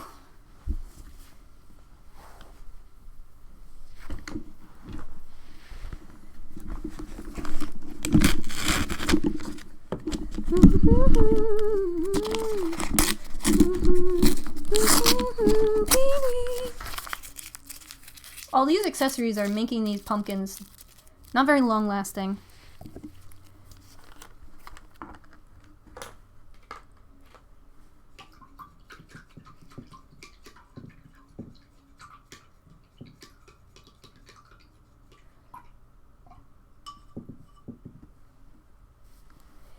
Use the purple to make small triangles under one eye and over the other so it's a clown. Damn it. That's brilliant. She doesn't have like much eye though. Am I still doing this party hat thing? Oh my god, I took the whole lid off of this. Am I crazy? I guess so. The hat's gonna be like floating off of her head.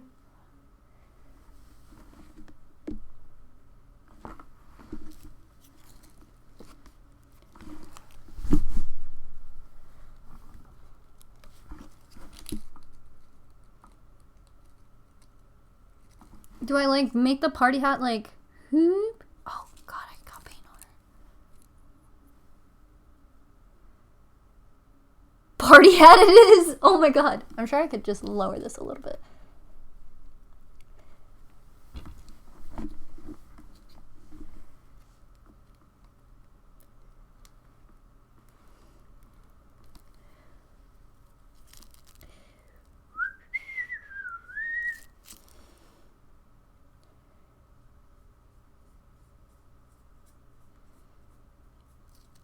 I feel like white pumpkins are like the decor, the like beautiful, precious white pumpkins. And I'm like, my cat is a clown.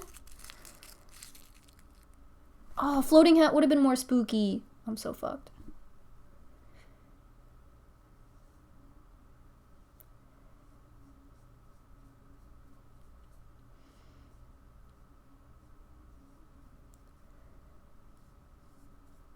Oh, my phone was lit up. I see you guys.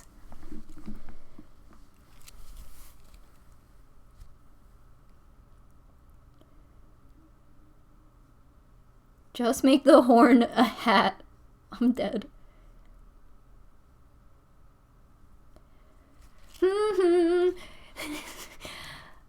a little buzzing PB. freaking PB. She's freaking crazy. PB. Crazy. PB. Insanity. I hit the glue. Oh, my leg was in the paint. Guess I'm not wearing these pants to yoga, my boys. The horn could be the palm, too. What about this? Why'd I make this then? We'll see. Should this be pink?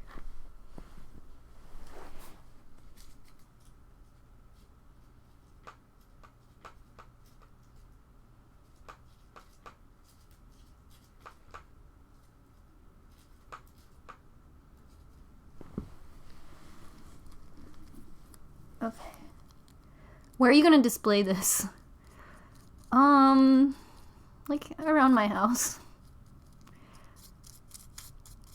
I'm not handing out candy this year, so I don't want to put it on my step and like give the wrong idea.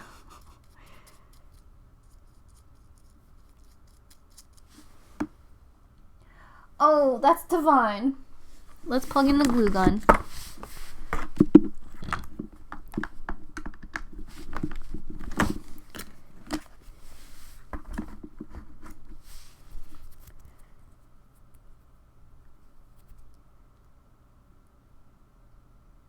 I've watched this for almost the entire duration of my workday today, and it's made it so much better. Make a fashion statement with a paint splattered yoga fit. I don't think I'll be the only one there. Paint splatter. It's funny, like, when I went to the gym, I would ask John to come with me all the time, and he was like, nah. And then his friend... I guess if you want to be a yoga instructor, you have to have so many hours, like, apprenticing. And his friend started to apprentice, and now John goes to yoga every single week. It's, like, pretty fun, but...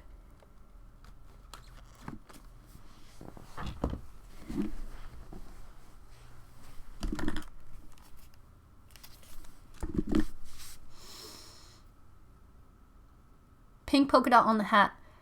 Yeah, it's like... I dipped it in pink paint and then like smeared it around with purple paint still on the brush. So I think it's gonna look like that yogurt. You know what I mean? Off topic, but what's the thrift store called where you drag the sheet around? It's in North Philly. It's called...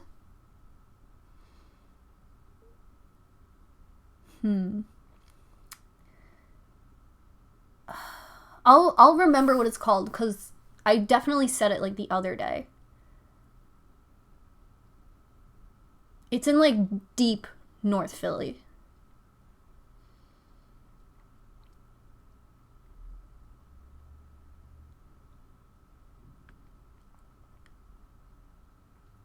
Thunderbird or something like that? No, that's not it. Thunderbird is a different thrift store. I'll remember, but maybe also if you Google, like, antique warehouse clothes dragging sheet moment. It's been like 2 years since I went there. I kind of want to go back to look at their band t-shirts because their band t-shirts do go crazy. But I spent a lot of money there, which I didn't expect. One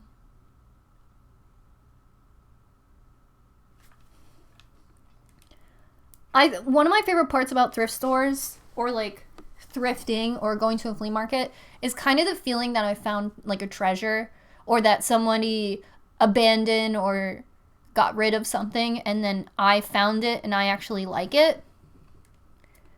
So I feel like when I go thrifting and find pieces for full price, I'm not getting that full experience that I enjoy of like finding that like forgotten thing.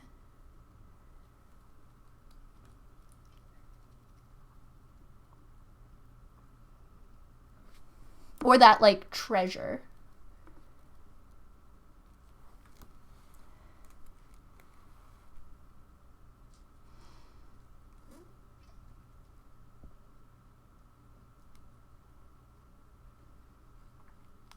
Oh my god.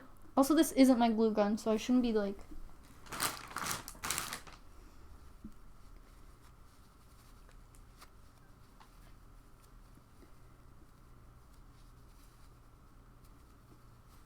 Oh. That fixed it right up. But this looks really scary.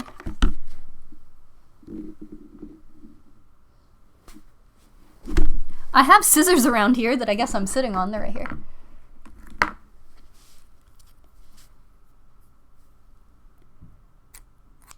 It's not Buffalo Exchange. It's like a completely different beast. It's kind of like the craziest experience ever.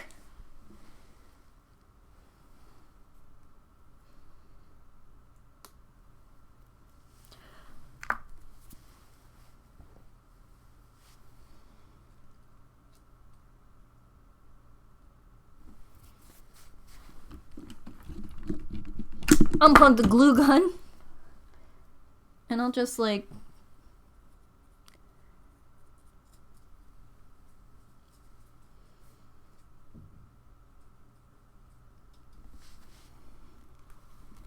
Don't make fun of her. It's her big day. Bulk vintage. That's what it's called. Yeah, it's called bulk vintage. Like a curator type person, front desk, like, what is it called? Like an appraiser, almost. Like appraises each piece. Nothing is priced. So when you bring all your stuff to the front, they price it on the spot for you. And I felt really intimidated being like, no.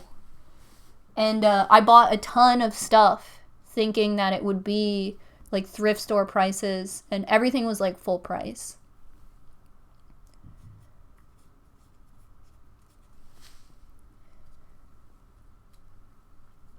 But I got Sarah Hawkinson that like really sick Slipknot shirt that was double-sided, and when she got it, I think she said she had never seen it before or something like that, so I felt pretty good. So there's like things there, and like I would pay full price for like a crazy band t-shirt like I had never seen.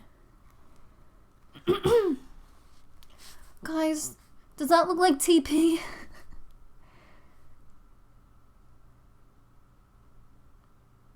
No, we're not talking about Buffalo Exchange. We're talking about this place in Philadelphia called Bulk Vintage, where it's like a vintage clothing warehouse, but it's all clothes that are like, they're all separated into boxes, and all the boxes have categories, and the categories are really specific, like 90s floral maxi skirts, or like 80s denim trousers. Like everything's really, really, really specific. And when you get there, they give you a blanket, like a sheet, and you drag the sheet around, and you take the boxes and flip them upside down onto the sheet, and then look through the products, and then put the stuff back in the box. And then when you decide to pay for it, I was explaining that like the front desk takes each piece that you found and like appraises it and tells you how much money it is. And that was like a lot for me to handle.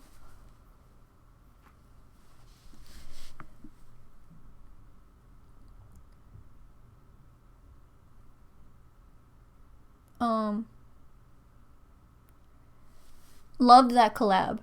Thanks. I had a lot of fun. And it took a while to like come together. So I actually like wore all the things I got for Sarah ahead of time. So that was like a lot of fun. Like my Thanksgiving pictures from last year, I'm wearing the red dress that I got Sarah from Bulk Vintage. It was all like a ton of fun. Okay, this is what he looks like. I think he looks like a nut. Also, Peewee's a girl. Ah! She said, "What?"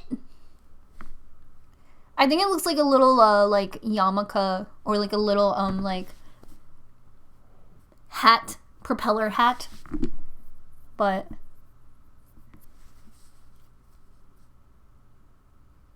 it seems like you could waste so much time there if it goes out of your budget. Yeah, I spent $100 there, and I got charged $10 for using my credit card, which was kind of crazy to me. And I'm not talking shit, because like there are people who curate thrifted items or who shop for people, like curated thrifted pieces. It's kind of like, it could be a crazy job, and finding all those pieces, I mean, I don't know where she finds all those pieces. It seems like they're from like estate sales or something, and they are categorized really specifically. Like, I get where the prices come from, you know. I think that people who want them and can afford them, like, it's there. I was just really surprised.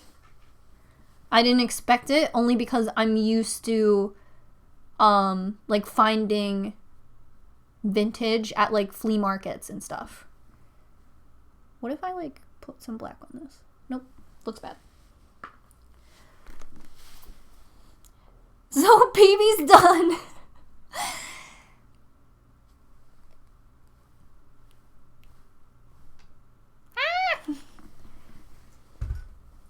Okay, so let's literally not forget Olive, who has nothing right now. That collab is how I found you. I'm so excited. Yeah, I really wanted to do that collab, and we teased it like a year ago. We spoke too soon.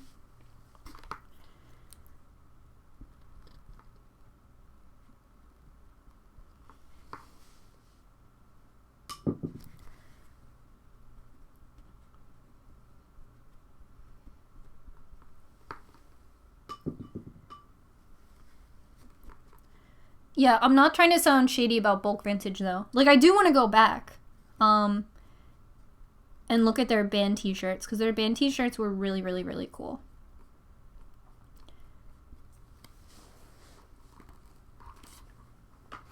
I also feel like you can't try things on. Have you ever thought about going to an estate sale since you go thrifting to flea markets? Yeah, I've always wanted to go to one, but I just haven't. Like, I know that there's like apps and good places to find them, but I also have pretty good access to flea markets around here.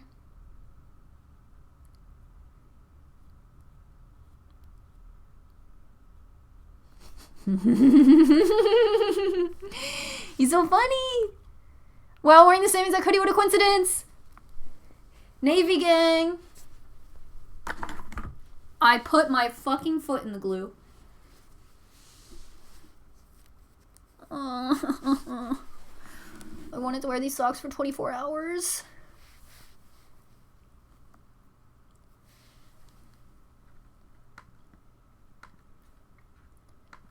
Do you know any shit to do around Temple?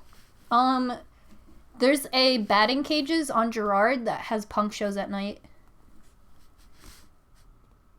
If you want to do that, it's pretty cool.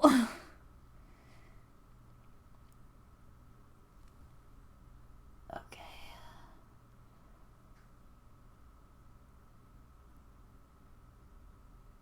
Other than that, what is around Temple? There's a movie theater there. Have you ever thought about making a video on negative tattoo experiences? All the negative tattoo videos I've ever done, I mean, they all like do well, because I guess they're sensational content, but I don't like making them anymore because the access to the person is kind of available. What is it called? Witch hunt. Like, I've had some really negative tattoo experiences, and some tattoos I kind of just like almost like to rebrand and like remake them my own, because the person who gave them to me turned out to be poopy. But making those videos, like, I think people could identify who I was talking about pretty quickly. And I don't want to be outcasted from the community because, like, tattoos and fine dining are the only thing I know. So I don't think it would be worth it. I think I've put out enough information about picking a really good tattoo artist that I'm also not doing harm to the community by not outing these people, because I think anybody would be turned off by their behaviors, like, right away. What have you painted on your pumpkins? Cat, mommy.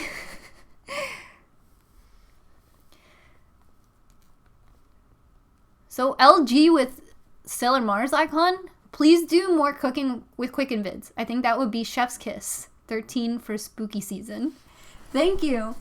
I'm definitely, so yeah, Eva Stalinsky asked me if I was still interested in an intro for Quicken's Kitchen, and I told her yes. So it seems like it's going to be happening very quickly. I'm back, but with scab blood. How's it going? Good, good, good. Welcome back. Everything's good. We finished PB. If I can stretch this foot, it'll change everything. Oh, yeah. Oh, that's good. Oh, that changed everything.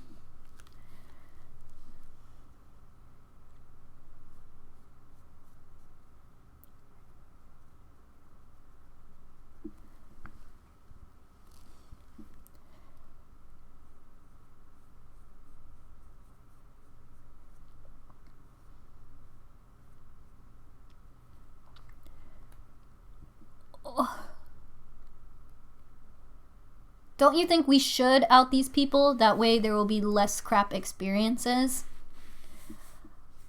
Like, I do.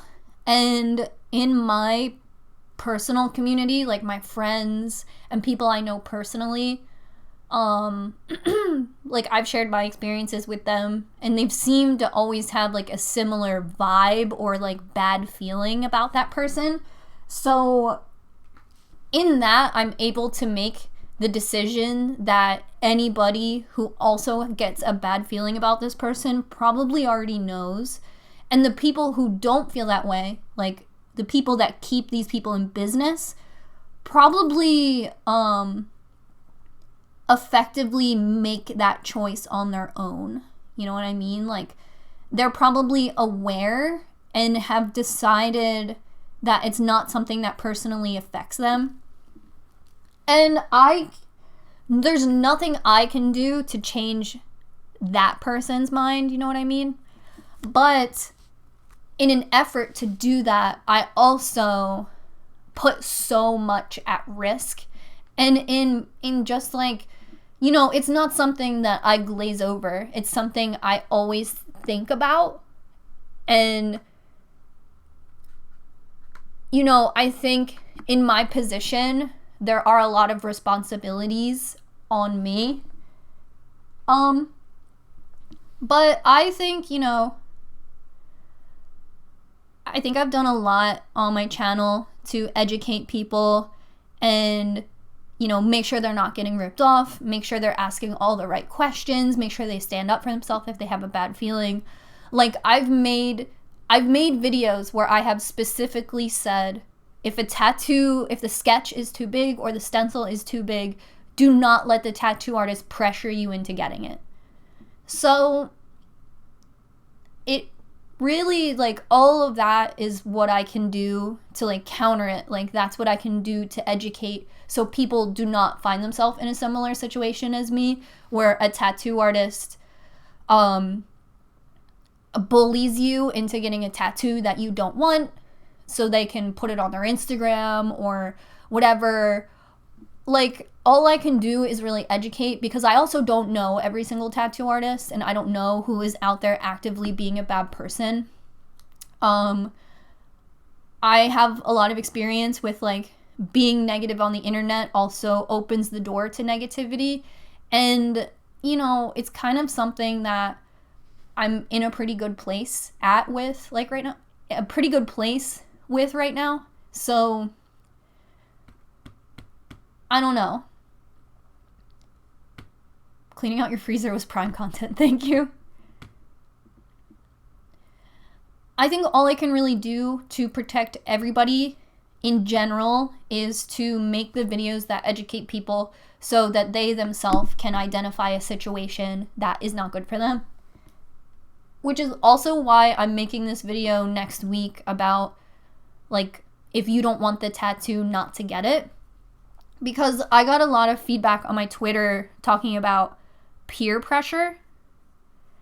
And yeah, I think if people are getting pressured into getting tattoos that they don't want and things like that, like, I would love to at least create some sort of dialogue personally or host it in my comments where people realize that they can get pressured into getting a tattoo, and that, you know, there are some people that treat it like an art, and there are some people who treat it like a paycheck, and when you walk out the door they don't give a shit anymore.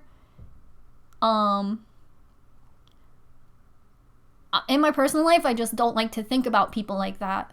So, you know, I have gotten tattoos like that, and I'm at a point where I'm 50 years away from it. I feel like I've found some tattoo artists that, like, do no wrong in my eyes, and that's who I get tattooed by. And there's some people who really don't give a shit who tattoos them, and they just get a tattoo and they don't think about the artist ever again, or they forget their name, or it doesn't matter. And I don't want to, like, alienate those people either by being like, vet your tattoo artist to death. Like, you don't have to, you know, you don't have to give a shit about who tattoos you. You know, tip them and be kind to them, give a shit in that aspect. But you can be like, I picked somebody who tattoos near my work because it was convenient for me to get tattooed close to work. Like, I don't think that that's invalid either. Like, I kind of, like, envy people like that as well. I might be getting off topic, but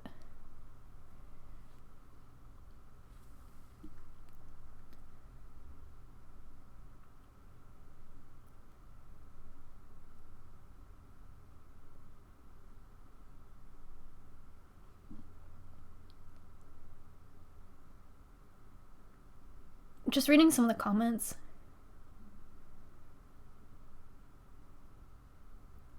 I had an artist put a stencil on me that went across my entire sternum when we only discussed a 2 to 3 inch piece. I scooted fast.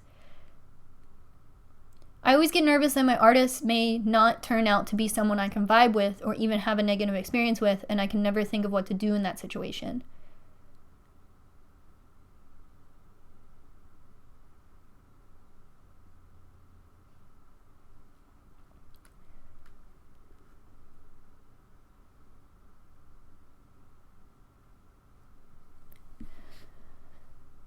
So I don't know.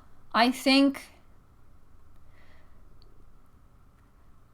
how do I say this? I think people, it's going to sound a little self-serving, but I don't necessarily think, how do I say this? I have decided that making a video where I personally out a tattoo artist who I had a bad experience with is not the best thing for me or my career or my mental health, and it puts me in a situation where I am vulnerable because I live in a small city and I'm kind of accessible, and the person who I may be talking about may be dangerous. So I think what I do is perfectly fine. I think there are pressures put on people online to tell their story and things like that, and I think, like, it's not always necessarily good for them personally. But I also don't want to discount, like, all the videos I've made to protect my viewers from getting in a bad experience. And also, people who don't really care about their tattoo artist's personal life are also fine.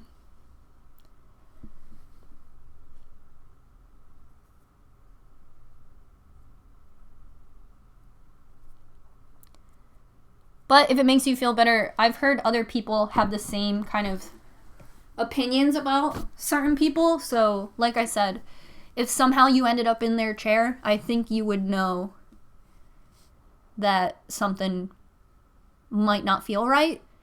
And if you didn't have that feeling, I don't think that you should feel obligated to feel the same way that I do. So I don't want to be like, this is how I think and this is how you should think if you want to be tattooed like me.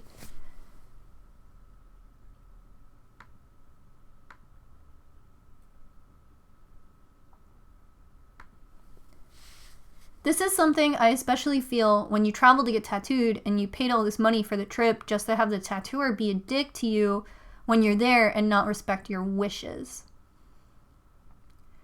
My tattoo artist was a perv and I outed him, posted screenshots, and did it all. I legally could rip the guy's business apart.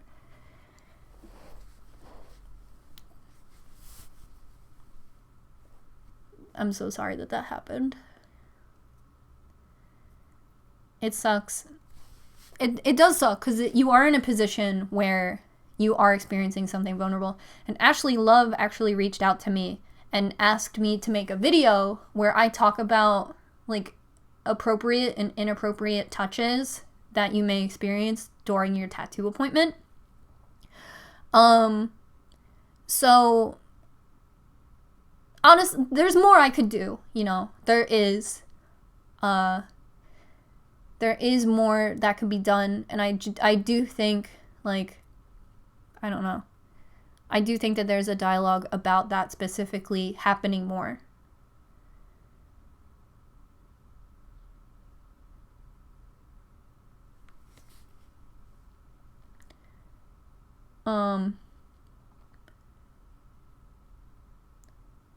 Yeah, it would really suck if you definitely like flew somewhere and you didn't vibe with your tattoo artist.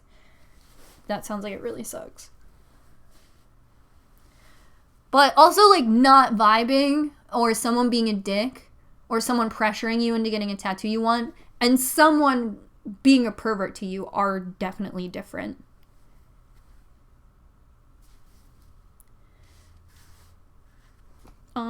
Sorry, I'm looking for black paint.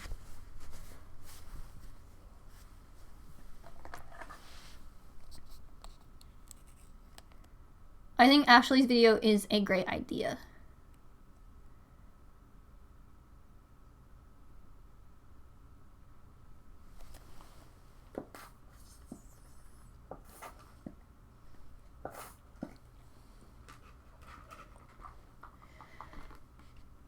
You know, there's this tattoo shop called Black Rabbit in Richmond. I definitely recommend following them. They are an all-women's tattoo shop, and they kind of created their space all based off of, like, shitty experiences or, like, shitty apprentice relationships that they had. And, like, I don't want to tell anybody's story for them, but I would say that, like, they created that space to have a safe space. So I think, you know, if you are specifically worried about that, I would follow them. I think that they do it. And before I got tattooed by Elena, I had a really amazing conversation with her.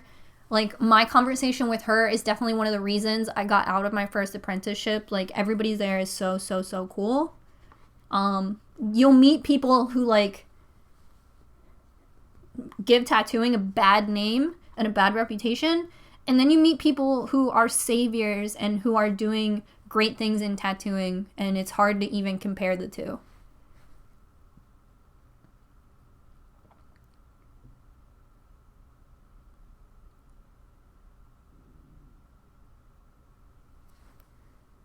How big is Philly? I'm from Houston and completely disappear if I wanted to. Houston is definitely laid out a lot differently than Philly. Philly's split up into neighborhoods. And I would say the neighborhoods are pretty small and digestible. So if you live here for a short amount of time, you learn the neighborhoods and it makes it feel small. Our population is growing though, so that's cool. How did I paint this? Okay, yeah.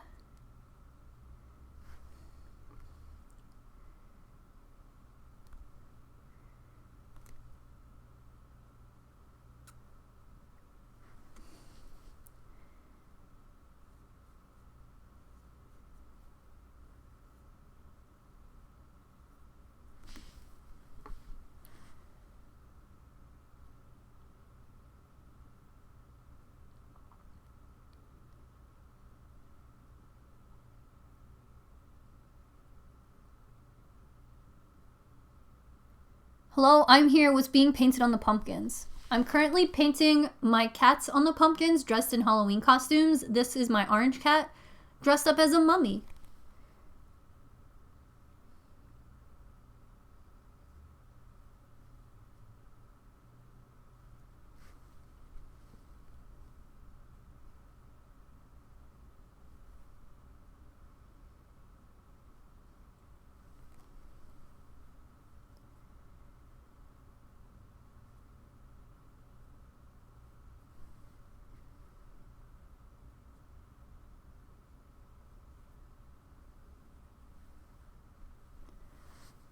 A little olive mummy.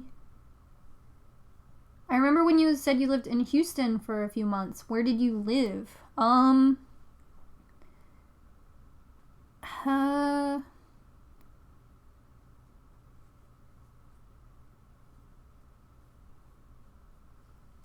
cousin still lives there, so I don't know if I should exactly say, but I think it took me like 20 minutes to get to school, so I live like 20 minutes away from Lone Star.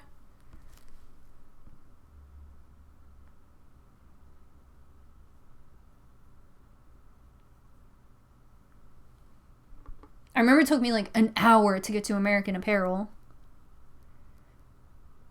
R.I.P.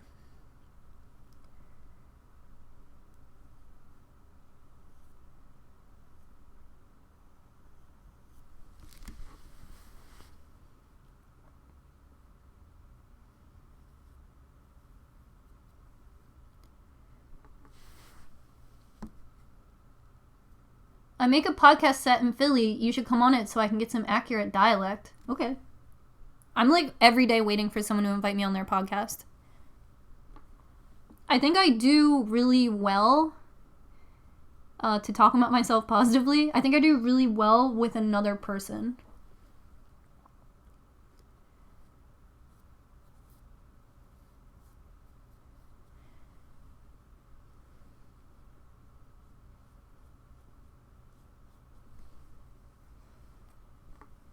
Maybe I shouldn't have outlined the wrappings. Now this is like confusing. Or use the smaller brush.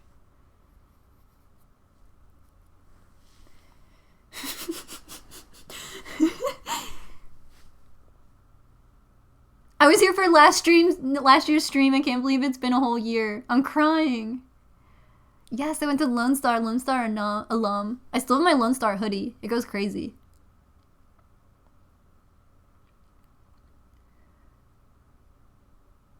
Art, honestly.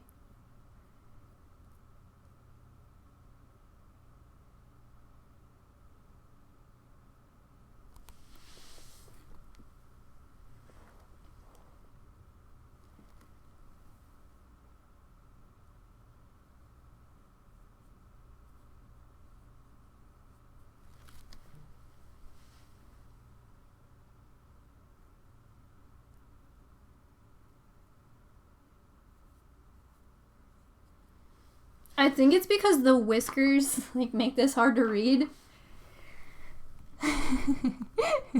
Oh wait, I didn't. Okay. Painting this one line will change it all.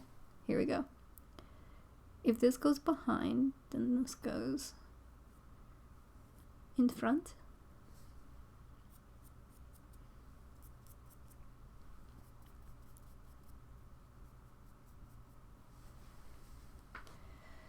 Ta-da! My freaky boy! My baby! My little baby! He wants to go for a walk. He wants a lady to touch him. Okay. Olive is done. Is he not center? Oh god, I had one job. Olive as a mummy with a glitter horn. Masterpiece. Have you ever been through Pennsyltucky areas? Yes, I have. The end.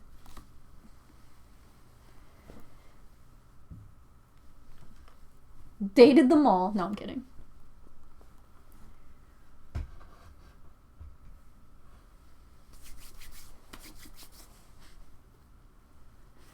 I had one like cowboy boyfriend, and except for the guy I wish I dated in Texas.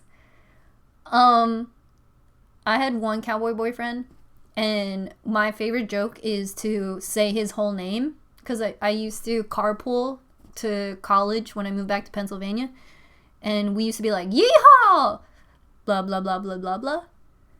And back to like quoting things that no one knows what you're talking about, but you just say them anyway because like you just can't stop.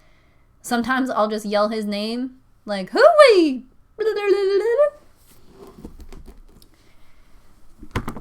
And John's like, what?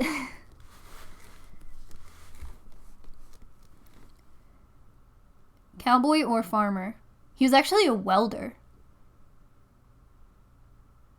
So, like, whatever. Okay. Don't forget Ethan. Oh, Alejandro.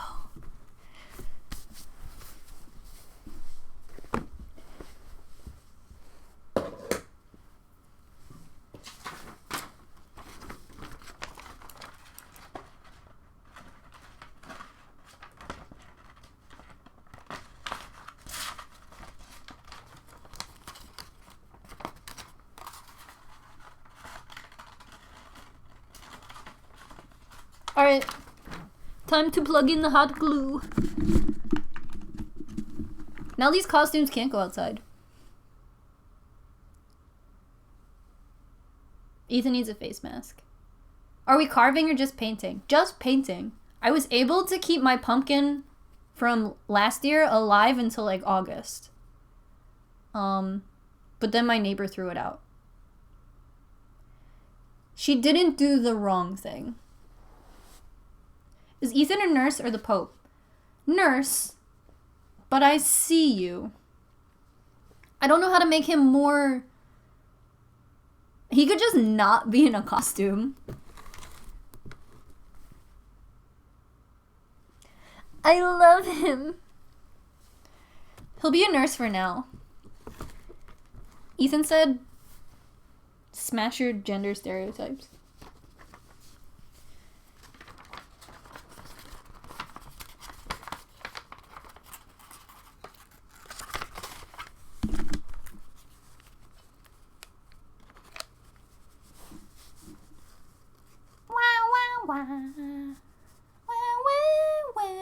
Yeah, this is actually a pumpkin wearing an Ethan costume, so it's really complicated. He is a polar bear! No!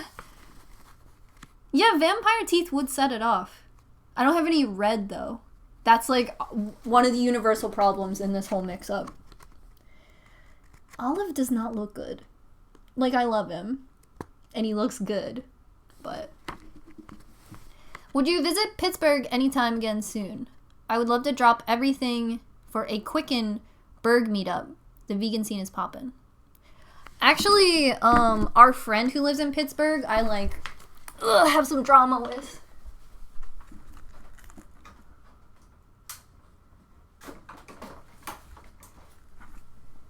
Is that like crazy bright? Yeah.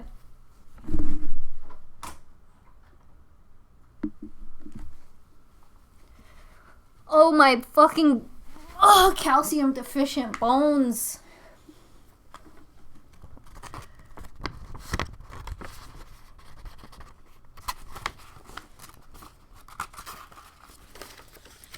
Alright. The glitter is shaped like hearts. It's not like dead up red glitter. He's the nurse from the cover of the Blink-182 album. I'll just glue some blue gloves to him.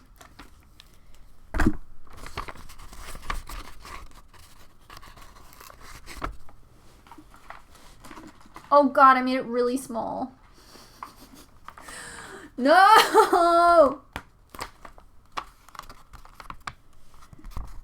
Thought I missed the live stream. I'm so happy. We've been here for like 5 hours. Imagine if I was doing this by myself. It would be absolutely as chaotic, but I would be eating the whole time. Eat more figs. Get that calcium. Girl. Do you go to the gym?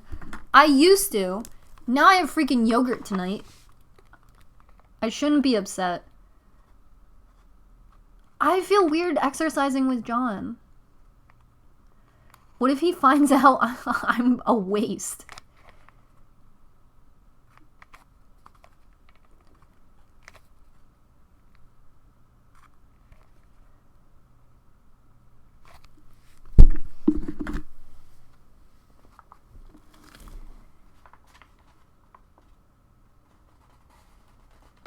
Why didn't I trim this first?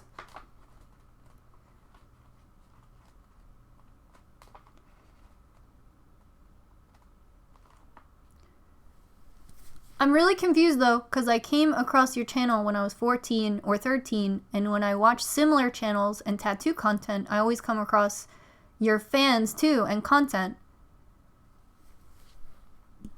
Why does that confuse you? Did you call yoga yogurt?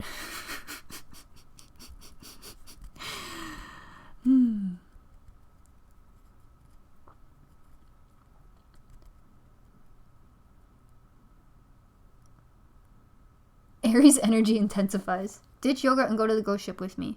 We have many days. Okay, you can clearly see the... Well, first of all...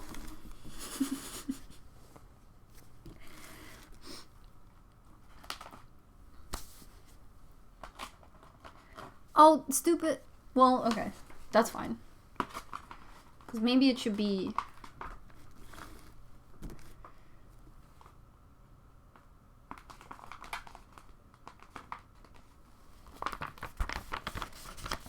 Let's trim it because it's crazy.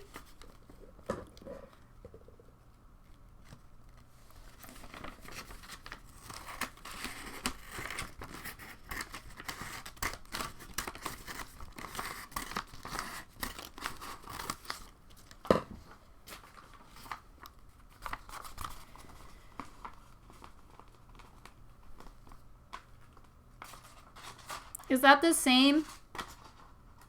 No.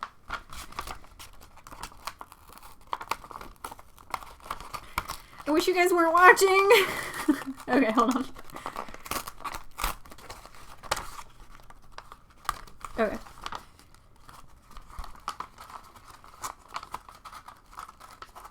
It should be like that.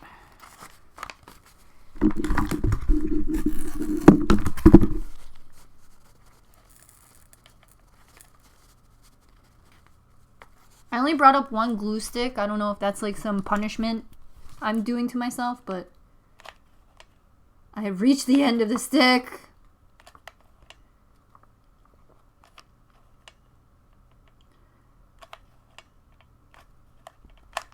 That should be plenty, righty? Right, my Ethan cat? Right, honey? No, it's not enough.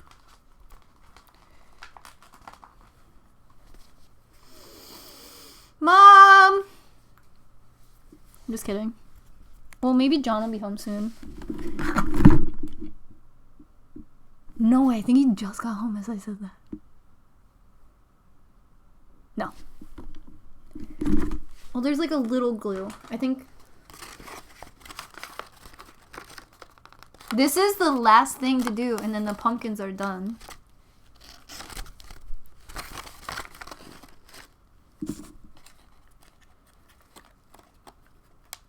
I have to do the thing where you're like pushing the last bit of glue, but also like... This is dangerous, demonetized.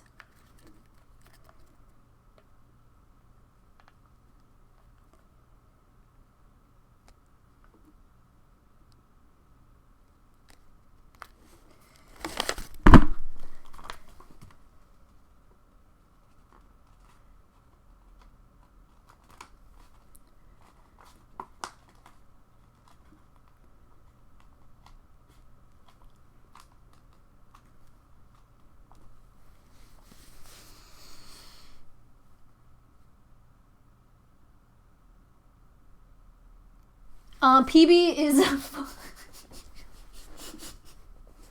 Wait, I love it! Okay.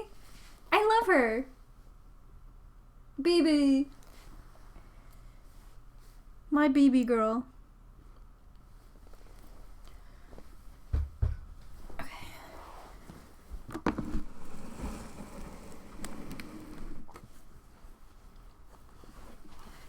guys like it?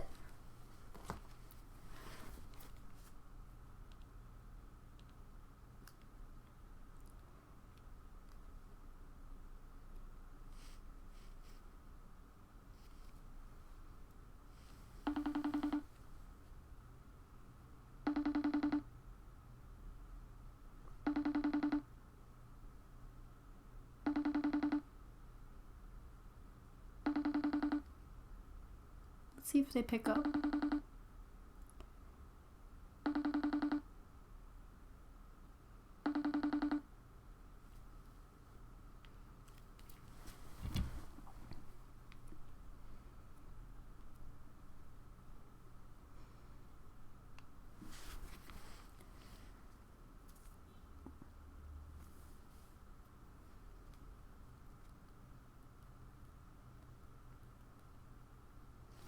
I just asked Polonius if he likes my pumpkin.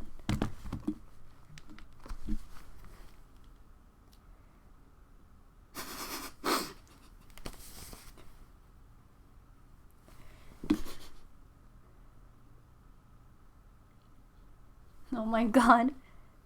Are we gonna get a Halloween skit with John again? Did we have one? Wait, for the sponsorship? Or was it from last year? I feel like I need to be close to Ethan. Bologna said, is that your cat? Not a stan.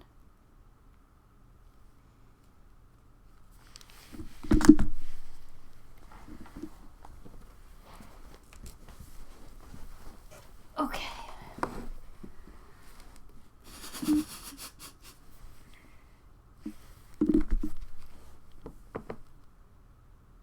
Okay, Bologna said it belongs in a museum, so, like, don't be mean to me.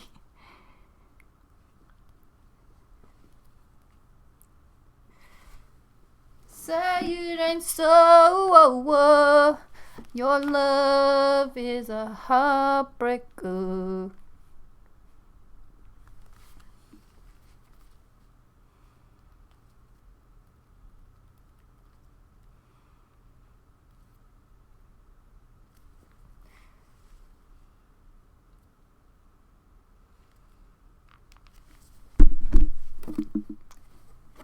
Okay, how can I show all of them at the same time?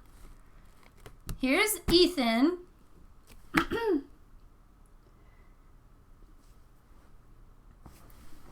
Here's Olive. He's a mummy.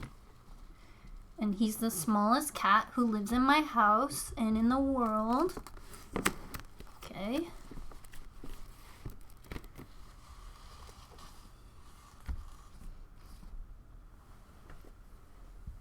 That is to scale.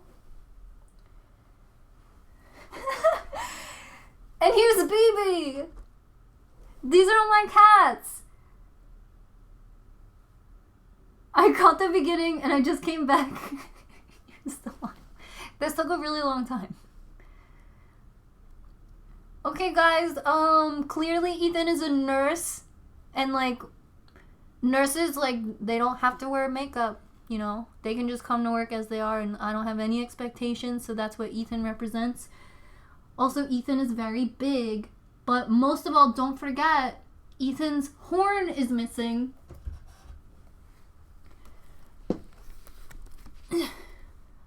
So this is a great way, if you're at home and your pumpkin no longer has a horn, to like cover it up. Like, it's not even a problem. Like,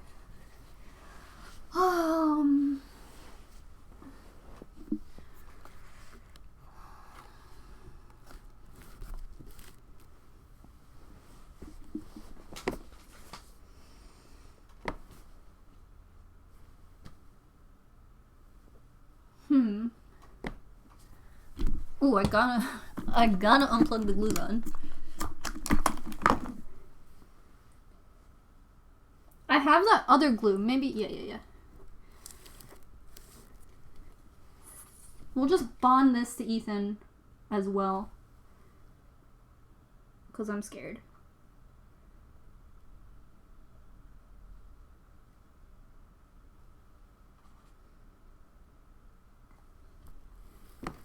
My grandma's gonna flip shit. She's gonna go, what the Those are brilliant. I always knew Ethan was bound for academic success. Also PB, clown college is hard.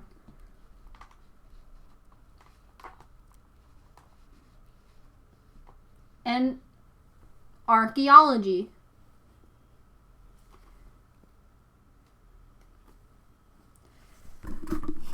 Can I hire you to paint my cat on a pumpkin? Absolutely. If I worked hourly, that may give you an expectation of how I work. This live stream is very long and important.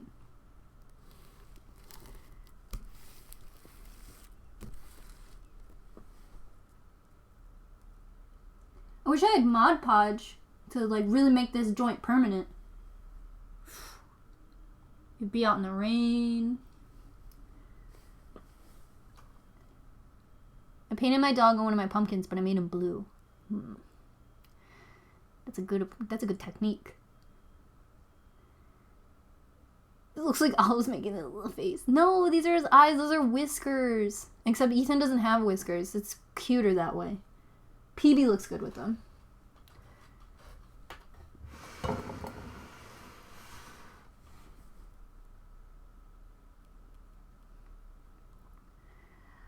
Everybody's here. Is Ethan the Pope? Yes. Oh! Well, at least that was glue.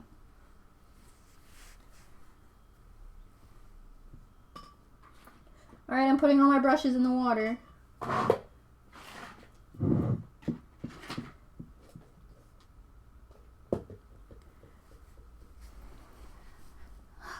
Okay, hey everyone. So this has been painting my cats on pumpkins for Halloween number 2.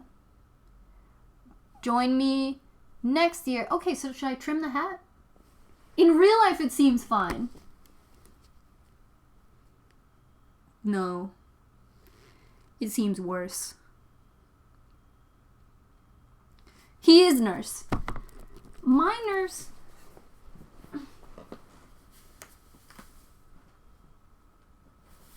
No, he doesn't look like it. The PB one I love. PB, I love them all. I shouldn't have gave Olive whiskers. It's like very crowded. But like from over here, that boy's a mummy.